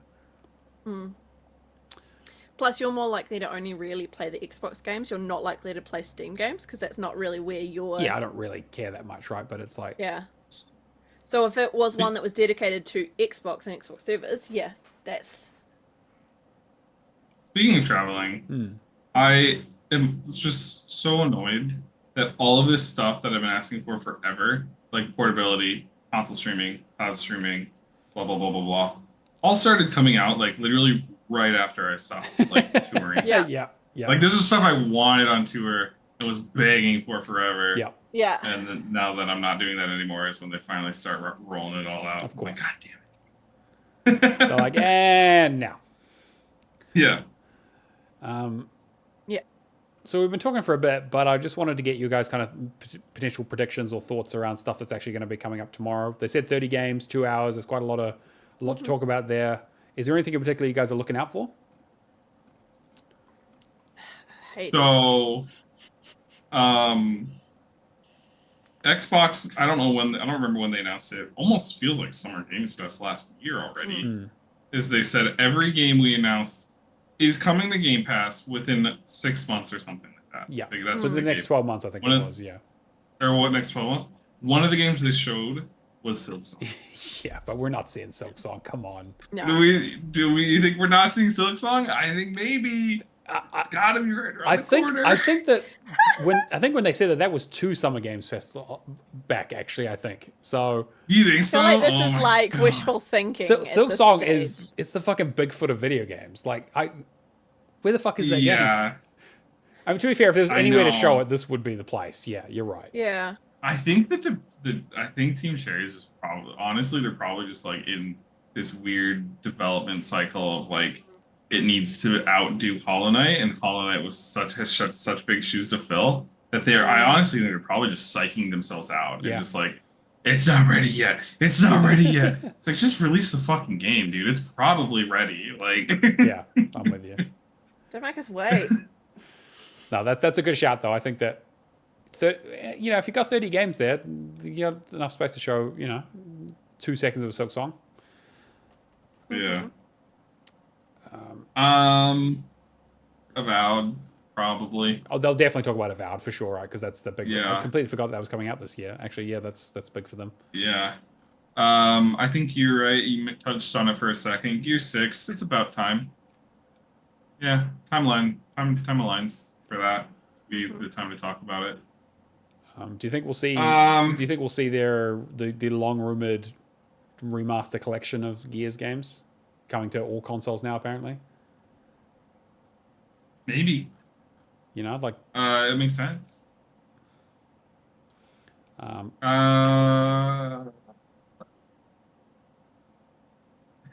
Perfect Dark. yeah, I think I get the feeling they're gonna pretend that game doesn't exist. Yeah. Oh, jeez. Perfect Dark is apparently not going super well, so I'm gonna take a shot out of left field and say they're gonna announce, and it's kind of saying speaking to what Shane said in the chat.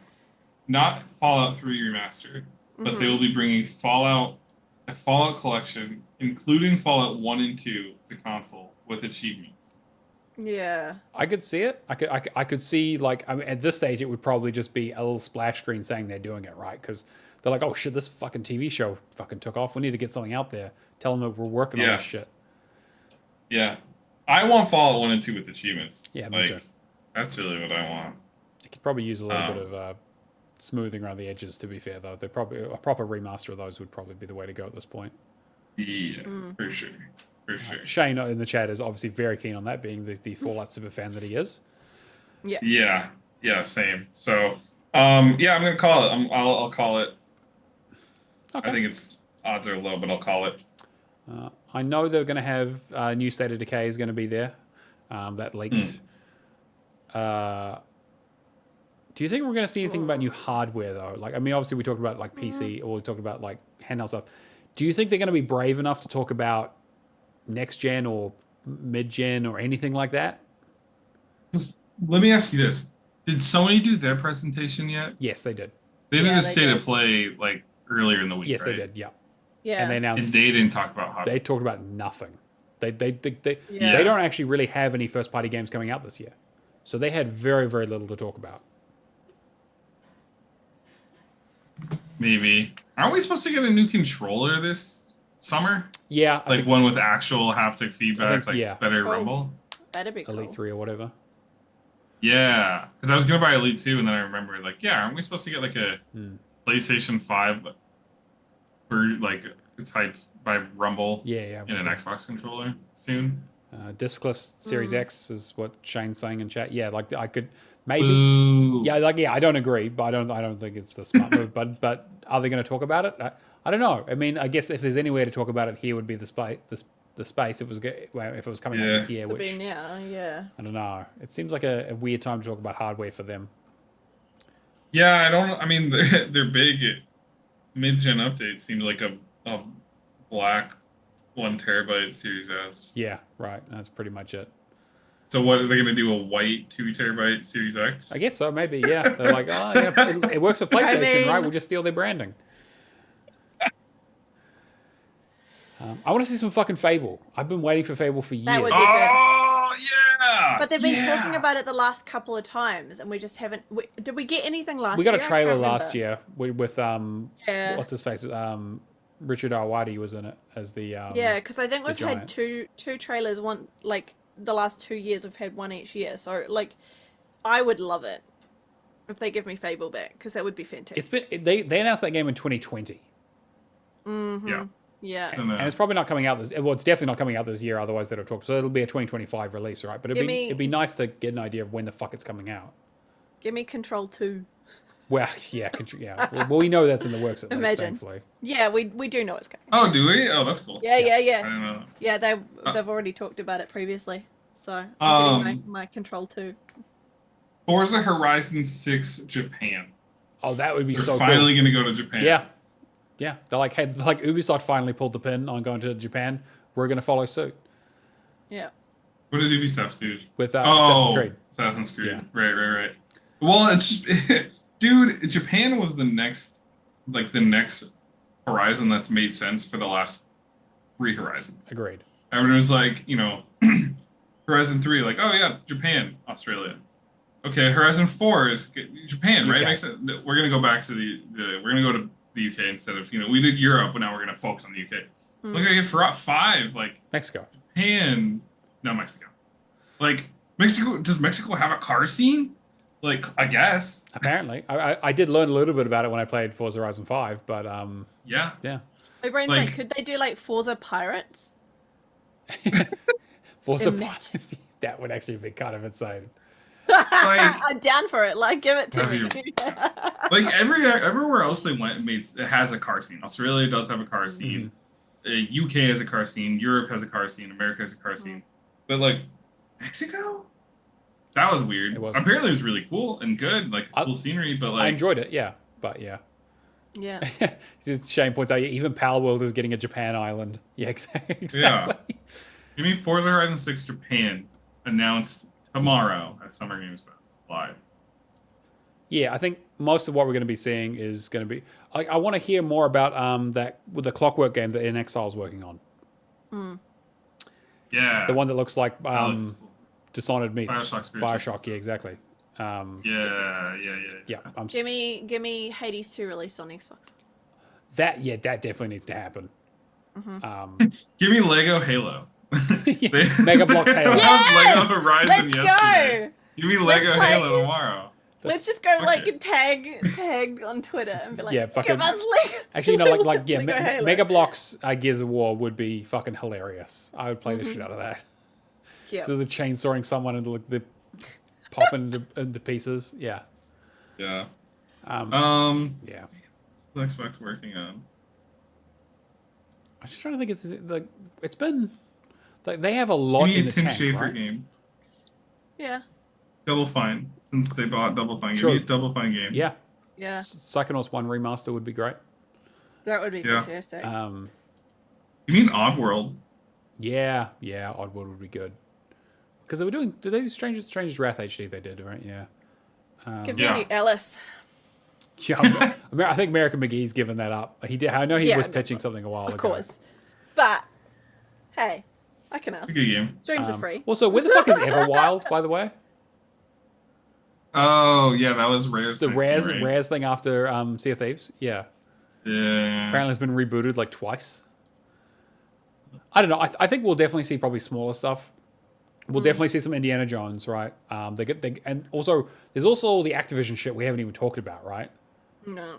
Like we haven't even talked about like they'll talk about the Diablo expansion almost certainly. They've got a whole thing about Call of Duty at the end of it. They'll probably talk about Tony Hawk. That'd be cool if they did it well. Yeah. If they didn't do remake 3 and 4. That's the rumor. Don't do the it- rumor, yeah, that they were going to work on 3 Yeah. and 4, yeah. Yeah. They've proved it's doable with mods and expansions and stuff, and it works well. Give me WoW on console. Ooh, that would be huge. That would be Yeah. huge. Yeah. Show me WoW on console. I could see that. My other prediction is that this is when they come out and say, hey, all those Square Enix games that we missed, we showed up with a fucking truckload of cash to Square Enix. And we're like, hey, you guys, we would really like to have a bunch of Final Fantasies on our console. And they were like, Kind yeah, of okay. the 30 games is just a rapid fire. Final Fantasy 7, Final Fantasy 7 Rebirth. Yeah. Every Yeah, exactly. the rhythm. There's like just a credit rolling list of them, just, Yeah, exactly.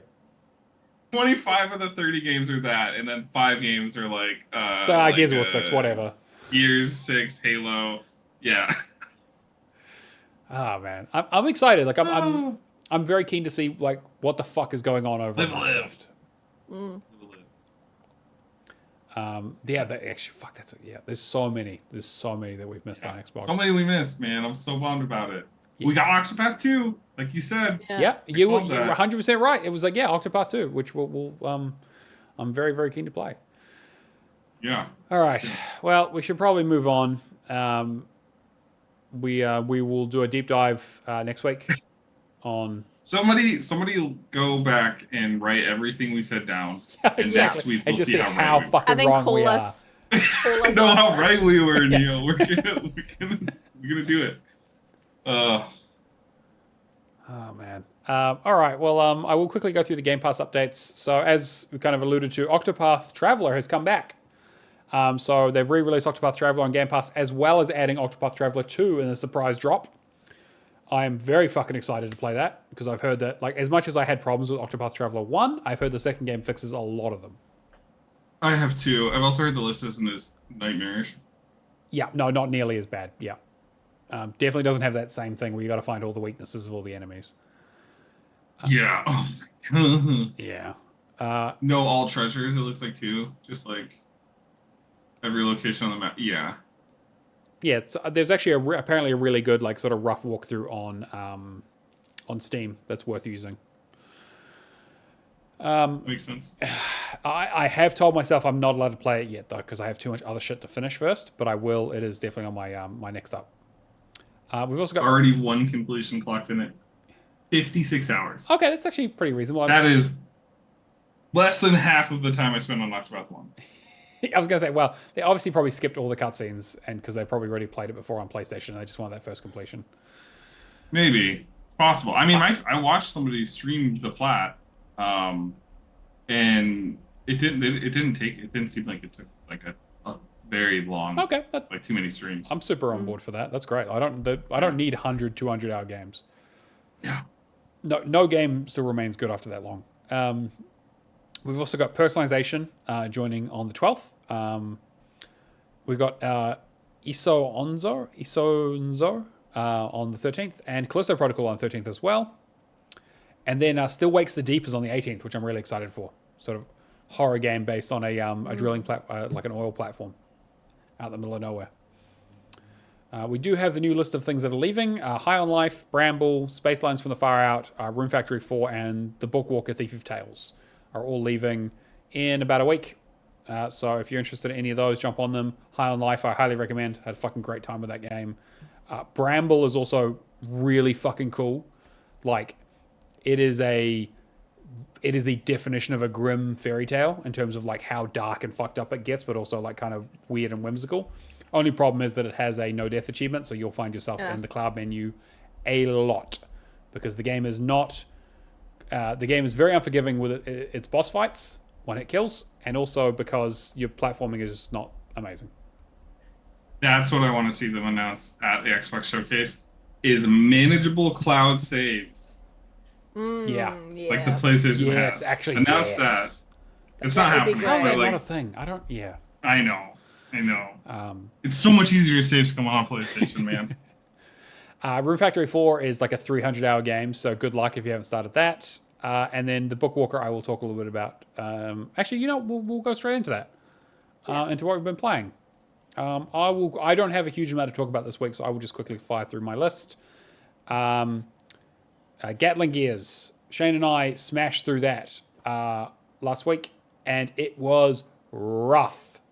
It's a sort of bullet hell top-down 2D game where you are in a couple of mechs and you have you shoot stuff with a Gatling gun. You got rockets and you got cannons.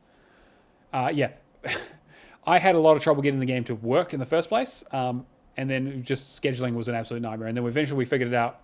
But Shane was up till 7 a.m. his time, playing that with me. We finally beat the final boss. I'd say we probably spent about 4 hours going through the game on hard, and probably about an hour of that were on the last two levels. They're just so ridiculously difficult.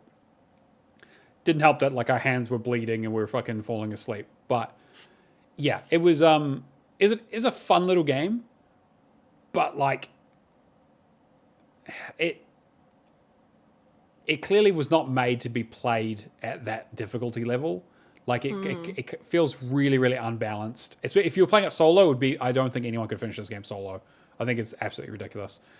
It also was quite glitchy. We ran into a lot of bugs, a lot of like resets and glitching into like the final boss. We glitched inside of it once and then got killed by a laser immediately. And anyway, it was a bit of a rough time. But I was glad to get it done. It's been on my backlog since like 2016, so very, very happy to get that sorted. I also finished up Little Kitty Big City, which I talked about last week. Highly recommended by Char. I absolutely love that game. Everything to do with it. So much fun. Very, very cute. Has some slightly grindy achievements. I mean, grindy in that like it'll take you like 10, 15 minutes to grind out at the end of the game. They're not that grindy. They're just like kind of. They just take you longer than if you're just straight playing the game. Yeah. But I really liked it. It's very, very cute. I also played yet another Zombie Defense. Again, this was part of my like, I'm gonna just play something on my backlog, and I went the reverse way. I was like, I've started something with Amazing Princess Sarah. I'm gonna start something down the bottom. So I started with a game that started with Y. This game was like, it said like 6 to 8 hours. I got it done in like 3 or 4. It was really, really straightforward. It's not a very good game. It does have co-op though, and it kind of has like as an interesting concept as like a survival zombie game, but you build barricades and stuff, and just waves and waves of zombies come. And I was like, okay, that's kind of okay. It was very, very, very bare bones, but yeah, got it done, no problem. And then the last one I played was, I've also been playing a shitload of Diablo 4, but there's nothing new to say there. It's just taking over my life. And then the Bookwalker, Thief of Tales, which is leaving Game Pass, as I previously mentioned. I wasn't quite sure what to expect when I went into this game. It is you start the game in the first person perspective and you kind of wander around your house. And the idea is that you have been sentenced to 30 years of writer's block. And so you have chains around your house. You're basically not allowed to write or create works for 30 years because of some crime that you've committed. And you basically get into a shady deal with some underground organization who are like, hey, you're a bookwalker. You have the ability to go into books and like write books from within them to create the characters, like some sort of, like sort of god. We want you to go into a bunch of books, steal something from the book so we can use it in our book. Literal like stealing plagiarism of like, so the first one essentially is like, hey, this book is about an elixir of immortality. I need you to go in and get the elixir, pull it out and give it to us so and you find out basically to give it to another author who can't write for shit, who's basically just going to use it as their plot device. It's a really interesting concept, and when you actually go into it, it becomes an isometric, like Fallout style point and click kind of thing, where it's like you kind of run around in that thing, go around to levels, areas, find things in the environment, solve basic puzzles, and then do some minor conversation stuff. It's very, very light in terms of its mechanics. So like there's not a lot to the crafting. Like there's 3 things you can craft, and when you craft it, then you kind of got it. It's like, oh, you can make a crowbar to open some stuff, or you can make a lockpick, or you can make some pliers. The conversation stuff is like, well, you usually have like 1 or 2 options. Most of them don't really change anything, but a couple of them do. Sometimes you get into a fight, sometimes you won't. There's a couple of moral choice decisions, but they don't really seem to matter. And then sometimes there's combat, but it doesn't really seem very well balanced. And the combat, like you don't level up or anything. You get a new ability every time you finish a book, and you get to pick which ability you get, but it doesn't really seem like it feels like a lot of interesting mechanics thrown together in a way that feels kind of quite haphazard, which is a shame because I really like the concept, because you end up going into like 6 or 7 different books, and each of them are different tonally. You're looking for a different item. So like one of them, the first one is like, you're in like a medieval dungeon, and then the second one you're like in you're like in the mountains trying to find, you're looking for Thor's hammer. But Thor's hammer, as it's written in a book of someone who doesn't actually know mythology, because apparently like you're 300 years in the future. And anyway, it's kind of interesting because you find like these things of like plot devices that someone has stolen from, and you kind of get the idea of like, wait, what is Thor's hammer doing in this book? You're like, well, it probably got stolen from someone else who stole it from someone else who stole it from someone else. And there's kind of this whole thing around like there's a police state, and it touches on so many interesting ideas.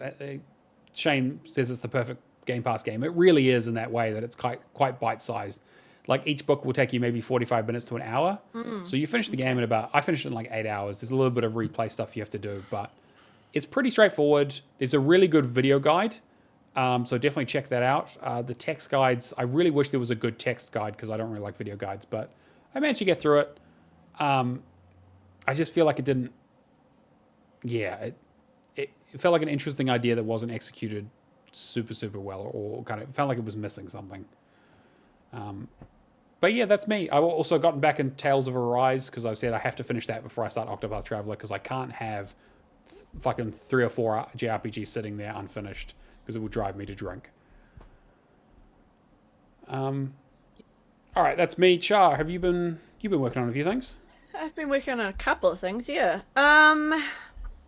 I've pretty much been doing a bit of cleanup, to be honest. I don't think I've actually started anything new recently.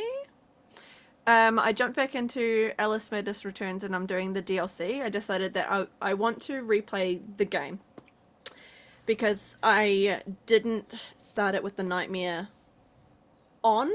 Right. And I've seen that there's a way of doing Nightmare, so you don't actually have to play the entire game on Nightmare. You just play the first part till the first save, and then you can drop it down, and then you can come back to it in the last chapter, and that should give me the Nightmare achievement. So I'm like, okay, cool. Well, I'll try and do that.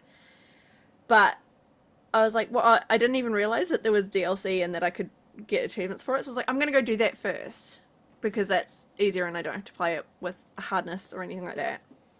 I'm really enjoying it, apart from it being a bit. Is that the original? Yeah, it's the original. Yeah, it's the old first one. piece. Yeah, oh, it Yeah. was so good. It's But jank, but good. yeah, it's janky. The It's amount so of times I've had to I like love try jank. and jump and like grab a rope and then she just falls into the lava. I'm like, Yeah. what the fuck are you Yeah. doing? Can you just not die? Ugh, But- I love old jank. I don't know why. Like, I don't it's mind just it. Because you're a It's- something masochist, about Jake. it. Yeah, Maybe. Like, I love bad games in old jank. I don't know why. I could do without that, but that's fine. I'm enjoying the bit that I've done so far. I think I'm like a quarter of the way through it, but that's been quite fun to jump back into. The other things I've been working on are like little ones where solitaire. I've got myself up to one achievement left, and it's the expert achievement. So I have to wait for an expert event, so then I can go and do all of the expert things all in one. And the next one is on the 22nd of June. So I've like set a calendar alarm for myself. I've like tried to make sure that I know that I need to go into solitaire on that day and go and do it, and then that'll be solitaire completed. I've been working on a little bit more of the Sudoku and the Mahjong and the Wordament, because I realized that I've got a bunch of like little achievements in those that I didn't realize I hadn't got yet, so that was quite good. And then I've been doing Spyro. I have finished the first game in Spyro. Yes, love Spyro. Oh. All of the achievements for the first game are done, so now it's back into 2 and then 3.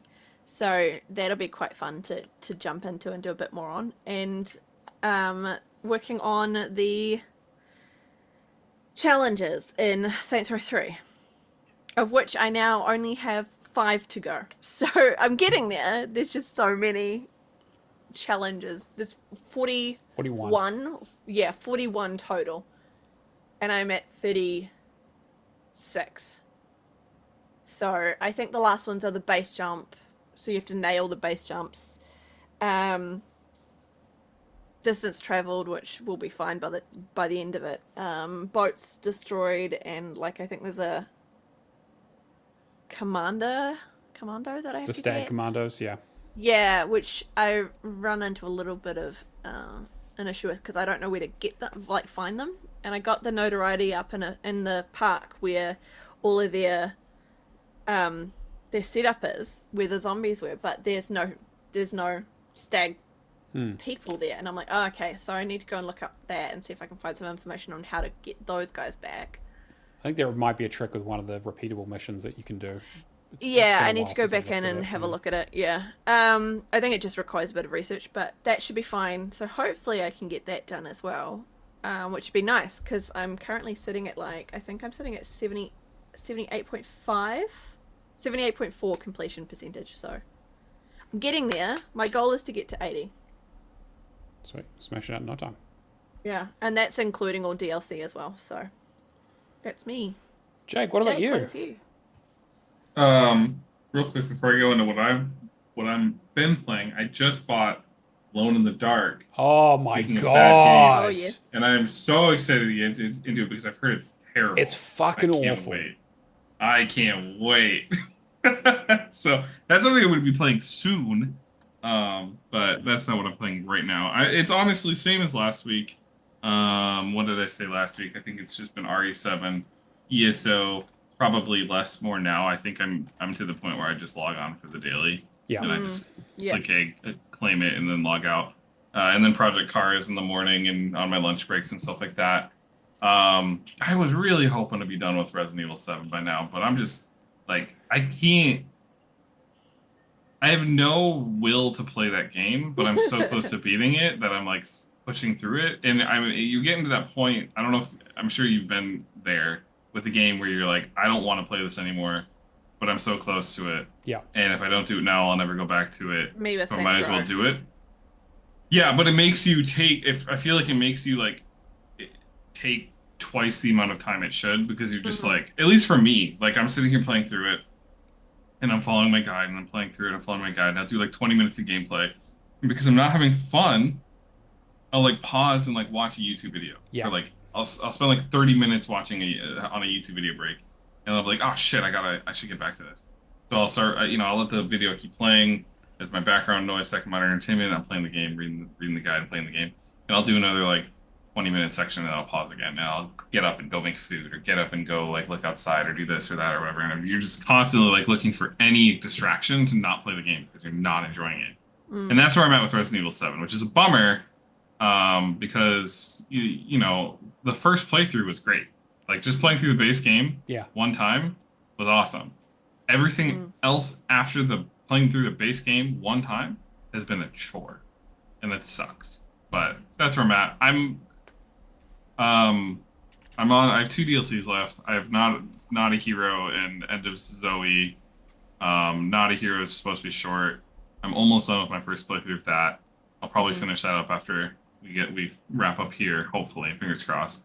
Then I'll do my professional run tomorrow, and hopefully also tomorrow be able to pedal to the metal enough myself to finish through End of Zoe. So then next week, Monday, I can finally start Stray. Is my next right. what I'm gonna. Okay, so you did 21 and all those kind of things and all that. I did 21. 21 was fucked. Pissed me off. Yeah, me too. I did Ethan Must Die. Not as bad as 21, I think. I don't think Ethan Must Die made me as angry as 21. I think I'm just like 21. At least I was like I could sit there and I was like I don't actually have to be good at games. I just have to kind of be strategic and lucky. Whereas like Ethan Must Die, I'm like I need to be kind of on the ball for this. I did actually. Ethan Must Die was all right. I think that the main thing that was frustrating between 21 and Ethan Must Die was you get to the end of 21. If you fail, you wasted an hour. Yes, that's true. Yeah. If you fail Ethan Must Die, you wasted 10 minutes, and you just brush it off and run again. Brush it off, run again. Like, and I was more okay failing Ethan Must Die than the 2 times I think I failed 21. Yeah, I was like, I'm with that you. made me so bad. Yeah, 100% just the an console hour after down I the did that. Yeah, I was like, brain, dude. I'm with you. So, but they both sucked. They both genuinely ruined the game, unfortunately.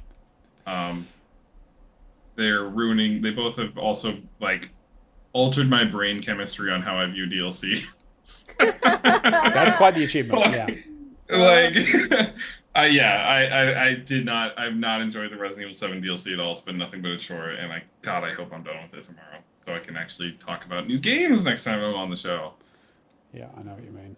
Hopefully next time I'm on, I get to talk about Stray, probably still Project Cars, Medieval, PS1 and PS whatever the remake is. PS4. Yeah. No, oh yes, because the actual PSP remake. version. Yes. Yeah, the PSP version's like kind of a remake, but also its own thing. The PS4 remakes is a true to original remake. So hopefully I get to talk about Stray, Medieval, Alone in the Dark. I hope. Mm-hmm. What else am I doing?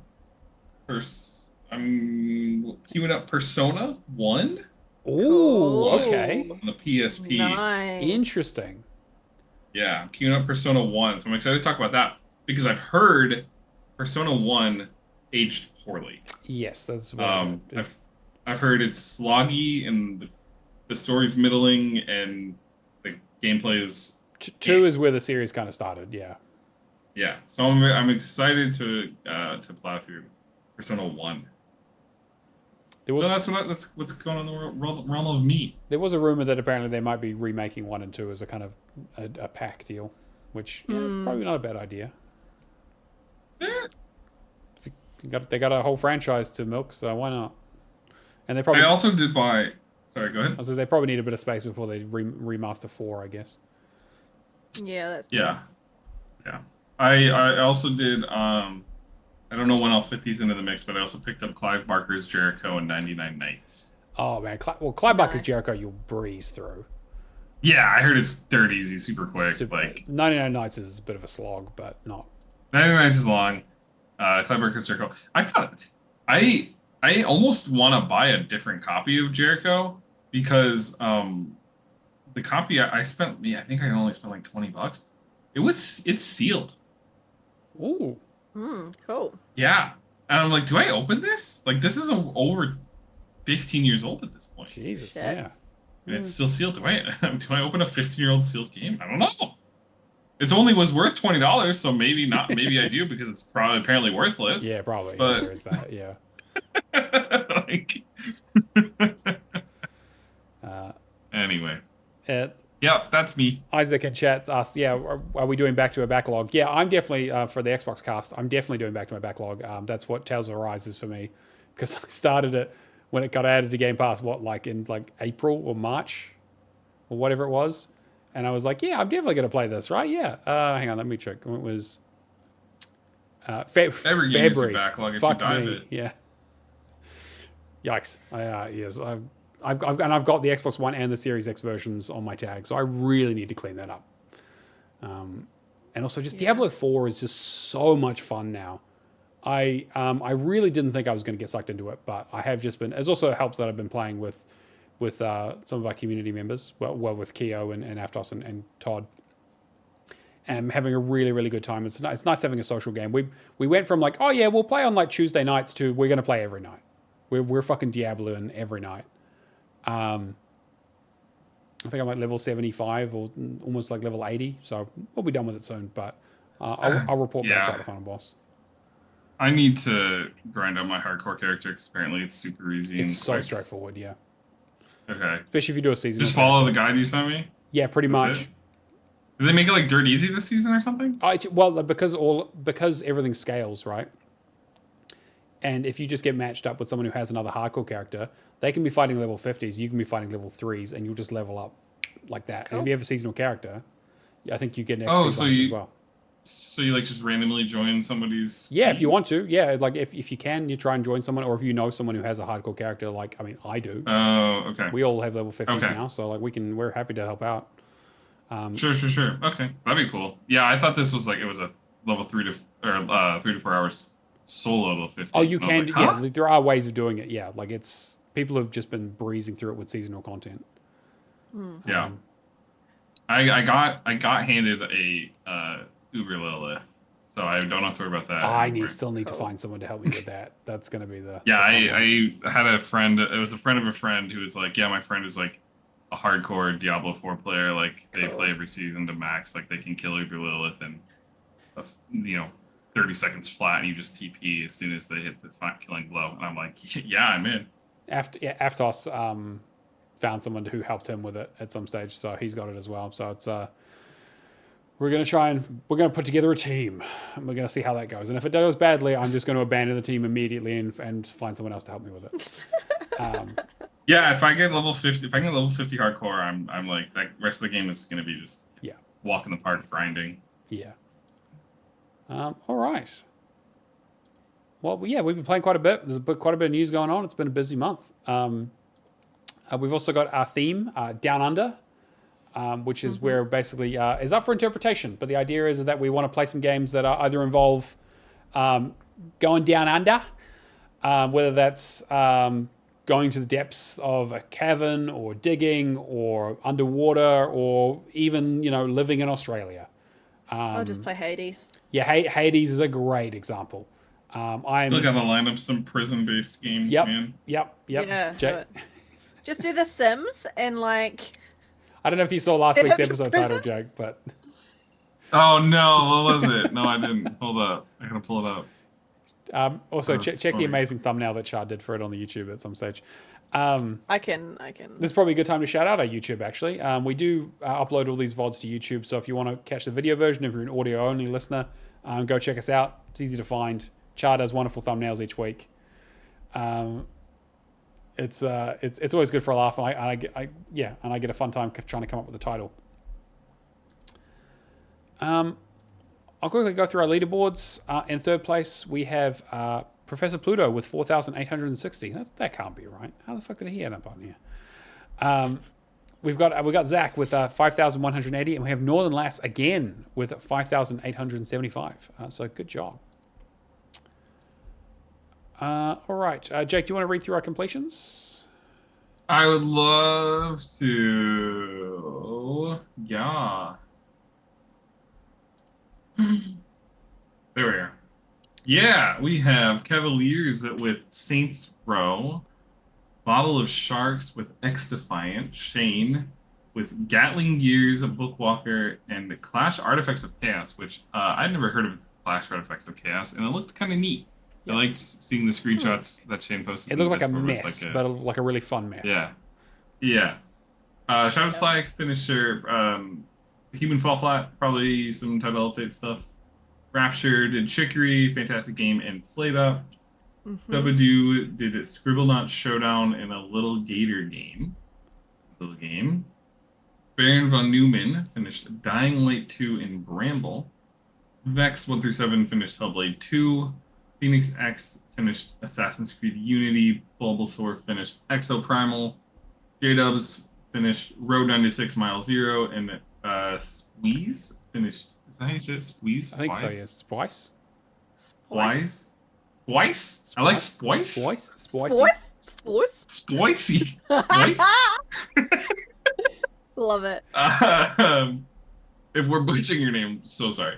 Finished Correct Humanity. us. Lots of completions this week. Holy crap, Yeah, guys. Last week I read like 4. And this week I read like, I'm out of breath.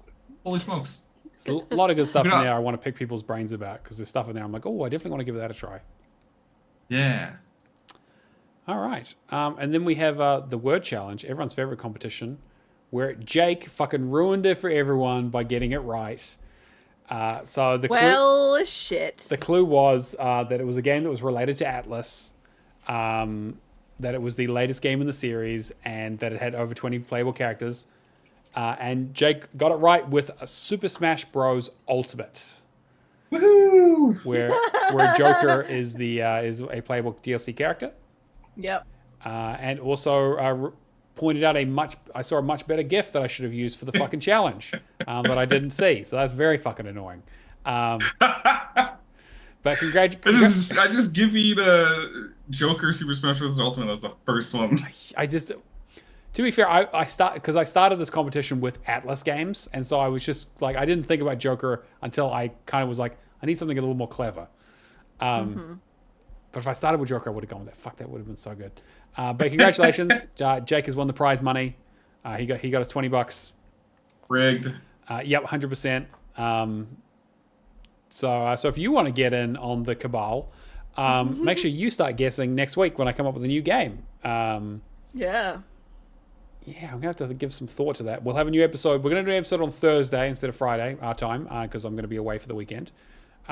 So somewhere, if you listen to all the incorrect predictions that we've had, we'll have a new word challenge in there as well. Yeah, keep an eye out. It'll be up there. Yeah. Char, do you want to go through the Patreon shoutouts? Yes. One moment. Helps if I have the right thing open. Oh, what's going on? Firefox is being weird. 1 second. One moment.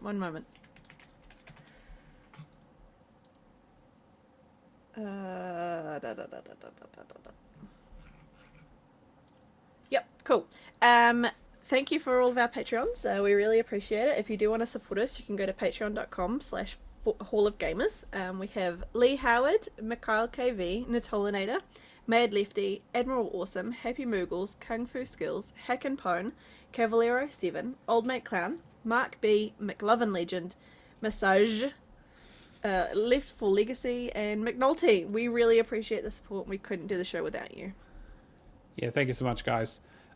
If you do want to join the Patreon, we do have some extra content. We do sort of pre-show and post-show stuff that I edit together into an audio form. So if you want to listen to us chat around some of the behind-the-scenes stuff, along with Lights, Camera, and Action, our movie and TV show review show that we do based around... Spoiler casts. Yeah, and spoiler cast as well, exactly. So if you're looking for extra content, that's the place to find us. We also are currently in the middle of doing Fallout, the Fallout TV series. So we are on episodes 7 and 8. Yet to be recorded, and we'll be going up shortly. So keep an eye out for that if you're part of the Patreon. And also, we give all of our content away to any level of supporter. We don't want to price gate anyone out of that kind of stuff. Yeah, you can give us like $1 and we'll still give you stuff. Yeah, exactly. All right. Well, I guess that's kind of going to bring us towards the end of the show. As always, we do the show live on Twitch, Xbox Hall of Gamers. You can come hang out in the chat and interact with us. It's been great to see some familiar faces in there today. But let's get with the shilling. Do we guys have anything to shill? Jake, you got anything going on? Same stuff as always. You know where to find me. Hall of Gamers, AHA. You know what they say about the Hall of Gamers? It's business in the front and then the AHA party in the back. Yeah. Pull that ass. Yeah, absolutely. The mullet of Discord servers.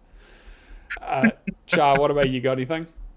If you're interested in some like pop art shit and swear words, the Char with many names on Instagram is my art account. On Xbox, I'm Char has names. On Twitter, I think I'm the Char has many names or something like that.